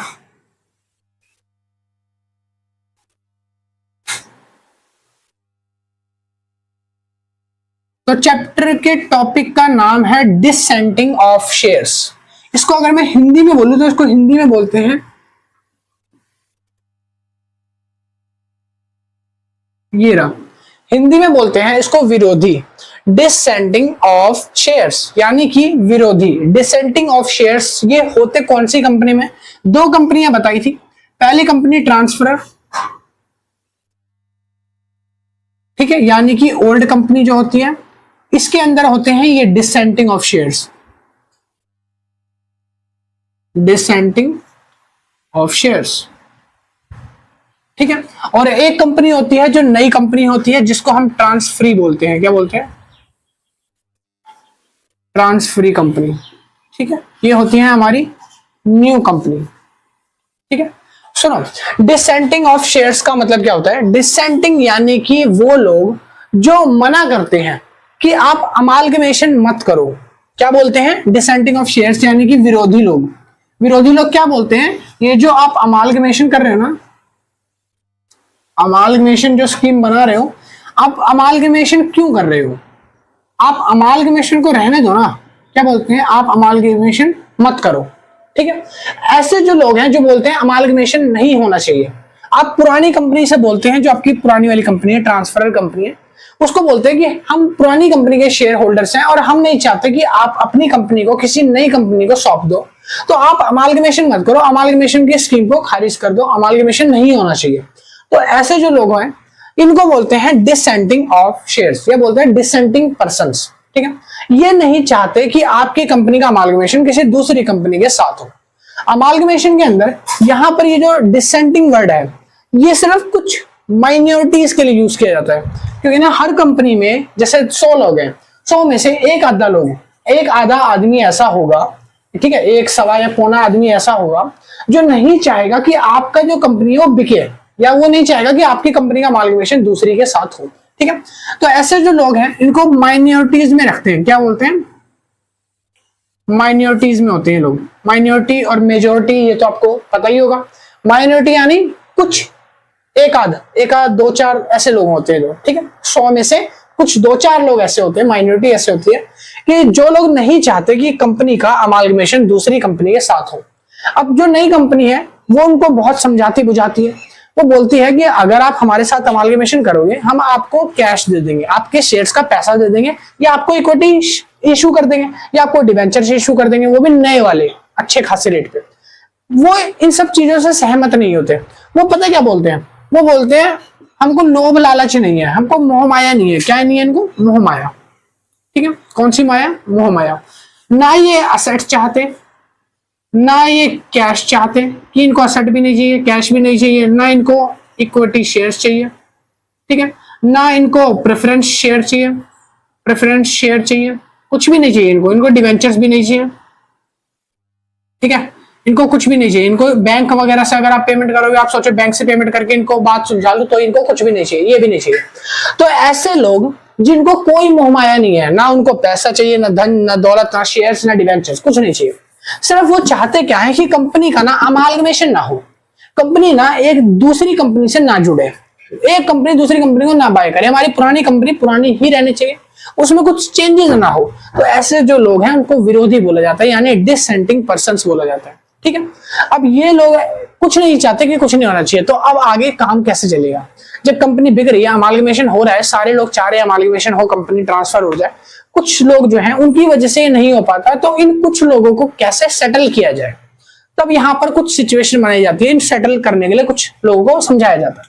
पहली सिचुएशन ये होती है, पहली सिचुएशन कि आप इनको कैश वगैरह देकर, ठीक है, कैश ट्रांजेक्शन वगैरह करके, जो कि हमारी पुरानी कंपनी होती है, नई कंपनी होती है, वो जो ट्रांसफरर होती है, ठीक है, ट्रांसफर कंपनी, ओल्ड कंपनी के जो शेयर होल्डर्स हैं, आप इनको पैसे वगैरह देके, कैश वगैरह देके, ठीक है, आप बात सुलटा लो। तो पहला तरीका तो ये है कि आप बोलो ट्रांसफर कंपनी से, पुराने उनके शेयर होल्डर से, कि देखो ऐसा है, कंपनी का अमालगमेशन करा जाएगा, ठीक है, और कंपनी जो है वो नई बनेगी, तो और आपको भी बेनिफिट होगा। तो अगर वो ऐसे बातचीत करके थोड़ा समझ जाते हैं तो अमालगमेशन होना पॉसिबल है, अगर वो डिसेंटिंग शेयर होल्डर्स मान जाते हैं, पैसा वगैरह लेके बात निपटा लेते हैं। नहीं तो दूसरा तरीका है, दूसरा तरीका ये है कि आपकी जो ट्रांसफरी कंपनी है, ट्रांसफरी कंपनी है, यानी कि न्यू कंपनी जो है आपकी, न्यू कंपनी, ठीक है, आप नई कंपनी को बोलो कि वो ना क्या करे, वो ना मीटिंग करे, क्या करे, मीटिंग करे, ठीक है, किसके साथ मीटिंग करे? डिसेंटिंग शेयर होल्डर्स के साथ। किसके साथ? डिसेंटिंग शेयर होल्डर्स के साथ। क्या करे मीटिंग में? तो डिसेंटिंग शेयर होल्डर्स के साथ वो मीटिंग करे, उनको समझाए बुझाए, बातचीत करे कि देखो ऐसा है कि अमालगमेशन हो जाने दो, आपको भी बेनिफिट होगा, हमें भी बेनिफिट होगा, अमालगमेशन सारे रेडी हैं, आप रेडी क्यों नहीं हो? उनकी कुछ कंडीशंस हो सकती है, वो अपनी कंडीशंस बताएं आपको कि भाई मेरी कंडीशन है, ठीक है, कंडीशन नंबर 1 कि मेरे को पैसा नहीं चाहिए, मेरे को और कुछ चाहिए, तो वो कंडीशन सुनो और बातचीत करके सोल्व डालो। तो अगर वो कंडीशन से मान जाते हैं तो ठीक है, अगर वो ना कैश वैश लेके मान रहे, ना किसी कंडीशन को मंजूरी करने को तैयार है, बस वो अड़े हुए हैं कि अमालगमेशन नहीं होना चाहिए, हमें कुछ भी नहीं चाहिए, कुछ भी मत दो, सिर्फ अमालगमेशन रोक दो, अमालगमेशन के विरुद्ध है, ठीक है। तब तीसरा और लास्ट आखिरी ऑप्शन आपके पास बचता है कोर्ट। क्या बचता है? कोर्ट, यानी कि ट्रिब्यूनल। अब ये जो कोर्ट है ना, इसके फैसले को तो उसके परदादा भी मना नहीं कर सकते। किसके? डिसेंटिंग शेयर होल्डर के। कोर्ट ने अगर डिसीजन ले लिया, कोर्ट ने अगर डिसीजन ले लिया, क्या करा? कोर्ट ने डिसीजन ले लिया कि भाई अमालगमेशन तो होगा, मेजोरिटी जो है वो अमालगमेशन के साथ है, मेजोरिटी जो ज्यादा लोग जो चाहते हैं वो चाहते हैं अमालगमेशन हो, तो अमालगमेशन होगा। अब अगर कोर्ट ने ये लाइन कह दी तो इसका मतलब है अब चाहे उसके दादा रोक ले, परदादा रोक ले, या उसके पापा आ जाए, अमालगमेशन तो होके रहेगा भाई। अब डिसेंटिंग शेयर होल्डर्स कितना भी ना नुकर कर ले, उनको मिलेगा जो उनका हिस्सा है वो, और यहां पर अमालगमेशन होके रहेगा। पहले बातचीत में समझा रहे थे, नहीं माने तो लास्ट ऑप्शन अपने पास कोर्ट, ट्रिब्यूनल। इसकी बात को तो उसका दादा भी मना नहीं कर सकता। ठीक है, अब सुनो, अमालगमेशन यहाँ पे होके रहेगा। अब जब अमालगमेशन हुआ तब क्या जनरल एंट्रीज पास होगी, तो वो जनरल एंट्रीज मैंने आपके सामने लिख दिए। पहली जनरल एंट्री होती है in the books of transferor company. Transferor company में यानी ओल्ड कंपनी में जो जनरल एंट्री पास होगी अमालगमेशन के टाइम पे, तो अमालगमेशन के टाइम पर हम ये मानेंगे कि कोर्ट से फैसला आ चुका, कोर्ट से फैसला आ गया, अब हमको उनकी लायबिलिटी पे करनी है, किसकी? डिसेंटिंग शेयर होल्डर्स की। तो हम एंट्री पास करेंगे ये समझ के, ये मानकर, सपोज करके कि हमने उनको पैसा दे दिया, तो हम एंट्री करेंगे equity share capital account debit to में डिसेंटिंग शेयर होल्डर्स। ये डिसेंटिंग शेयर होल्डर्स की लायबिलिटी यानी खड़ी है, क्रेडिट साइड है डिसेंटिंग, तो यानी कि पैसा हमने इकट्ठा करके इनका रख लिया इनको देने के लिए। अब जैसे ही फैसला आएगा कोर्ट से, अब हम इनकी पेमेंट करके निपटा दे। अब फैसला आ गया, फैसला आया कोर्ट से कि अमालगमेशन होगा, जैसे ही फैसला आएगा एंट्री पास हो जाएगी dissenting share holders account debit. कितने रुपए इनको चाहिए? इनका जितने में अमालगमेशन सेटल हुआ होगा उतने इनको पैसे दे दो। सपोज करो 8,000 में हुआ है, 8,000 रुपए इसको दे दिए, और पैसे कहां से जाएंगे? बैंक से। तो लिख दो 2 में बैंक। बैंक में कितने आ जाएंगे? बैंक में आ जाएंगे 8,000। ठीक है, 8,000, तो यहां लिख दो 8,000। सुनो, अगर मान लो बाई चांस इन्होंने फिर भी कुछ आनाकानी करी, कुछ छोटी मोटी नोक झोंक करी और बोला कि हम 8,000 में नहीं मानेंगे, हमको बाकी से ज्यादा पैसा चाहिए, पहले तो पैसे के खिलाफ अब ज्यादा पैसा मांग रहे हैं, है ना? तब इनको क्या करेंगे? हम रियलाइजेशन अकाउंट में से थोड़ा पैसा निकाल कर दे देंगे, और जब थोड़ा पैसा और देंगे, मान लो इनको 4,000 रुपए और दे दिए, 4,000, तो हमारी एंट्री यहाँ किससे पास होगी? फिर यहाँ 12,000 आ जाएगा। एंट्री क्या हो जाएगी? Dissenting share holders account debit, realisation account debit. जो आपका पैसा ज्यादा चला गया वो रियलाइजेशन अकाउंट में चला जाएगा। 4,000 जो आपने डिसेंटिंग वालों को मनाने के लिए दिए, ज्यादा एक्स्ट्रा दिए बाकियों से, तो वो रियलाइजेशन में चला जाएगा, और 2 में बैंक हो जाएगा, और जनरल एंट्री खत्म। इस जनरल एंट्री को करने के बाद एग्जाम में आपके बेस्ट मार्क्स आएंगे। इस एंट्री के अलावा कोई एंट्री नहीं आएगी, सिर्फ ये 2 एंट्री होती है डिसेंटिंग के केस में, और भी कोई जनरल एंट्रीज में पास नहीं होती। बस ये इतना से। तो आज का हमारा पार्ट नंबर 6 वीडियो लेक्चर यहीं पे खत्म, और आई होप वीडियो पसंद आई तो वीडियो को लाइक कर देना, शेयर एंड सब्सक्राइब कर देना। आई नो वीडियो बहुत ज्यादा छोटी है आज की, बस इतना ही था आज का चैप्टर, सिर्फ डिसेंटिंग शेयर होल्डर। और आज की वीडियो के बाद अमालगमेशन का पूरा चैप्टर आज खत्म होता है, और अगले वीडियोस में हम नया चैप्टर शुरू करेंगे, यानी चैप्टर नंबर 10 लाएंगे अब। ठीक है, चैप्टर अमालगमेशन में पूरे मैंने 6 लेक्चर लिए हैं, जिसमें मैंने सारी चीजें कवर करा दी है। जाके उन वीडियो को वॉच कर लेना, प्लेलिस्ट में लिंक है, जाके वो देख लेना। और मिलता हूँ नेक्स्ट वीडियो में। और हाँ, अगर किसी को नोट्स परचेज करना है तो इस नंबर पे मैसेज कर देना, या डिस्क्रिप्शन में मेरा नंबर है, वहां जाके मैसेज कर देना कि हमें नोट्स बाय करने हैं। मिनिमम अमाउंट जो भी होगा वो पे करके आप नोट्स की पीडीएफ को बाय कर सकते हो। अब वीडियो को शेयर कर देना और सब्सक्राइब कर लो, ताकि आपको नेक्स्ट वीडियो जो है चैप्टर की वो जल्दी मिल जाए, अपडेट आ जाएगी, नोटिफिकेशन आ जाए। चलिए टाटा बाय बाय। अब इसको उतार लो और रिवीजन करो।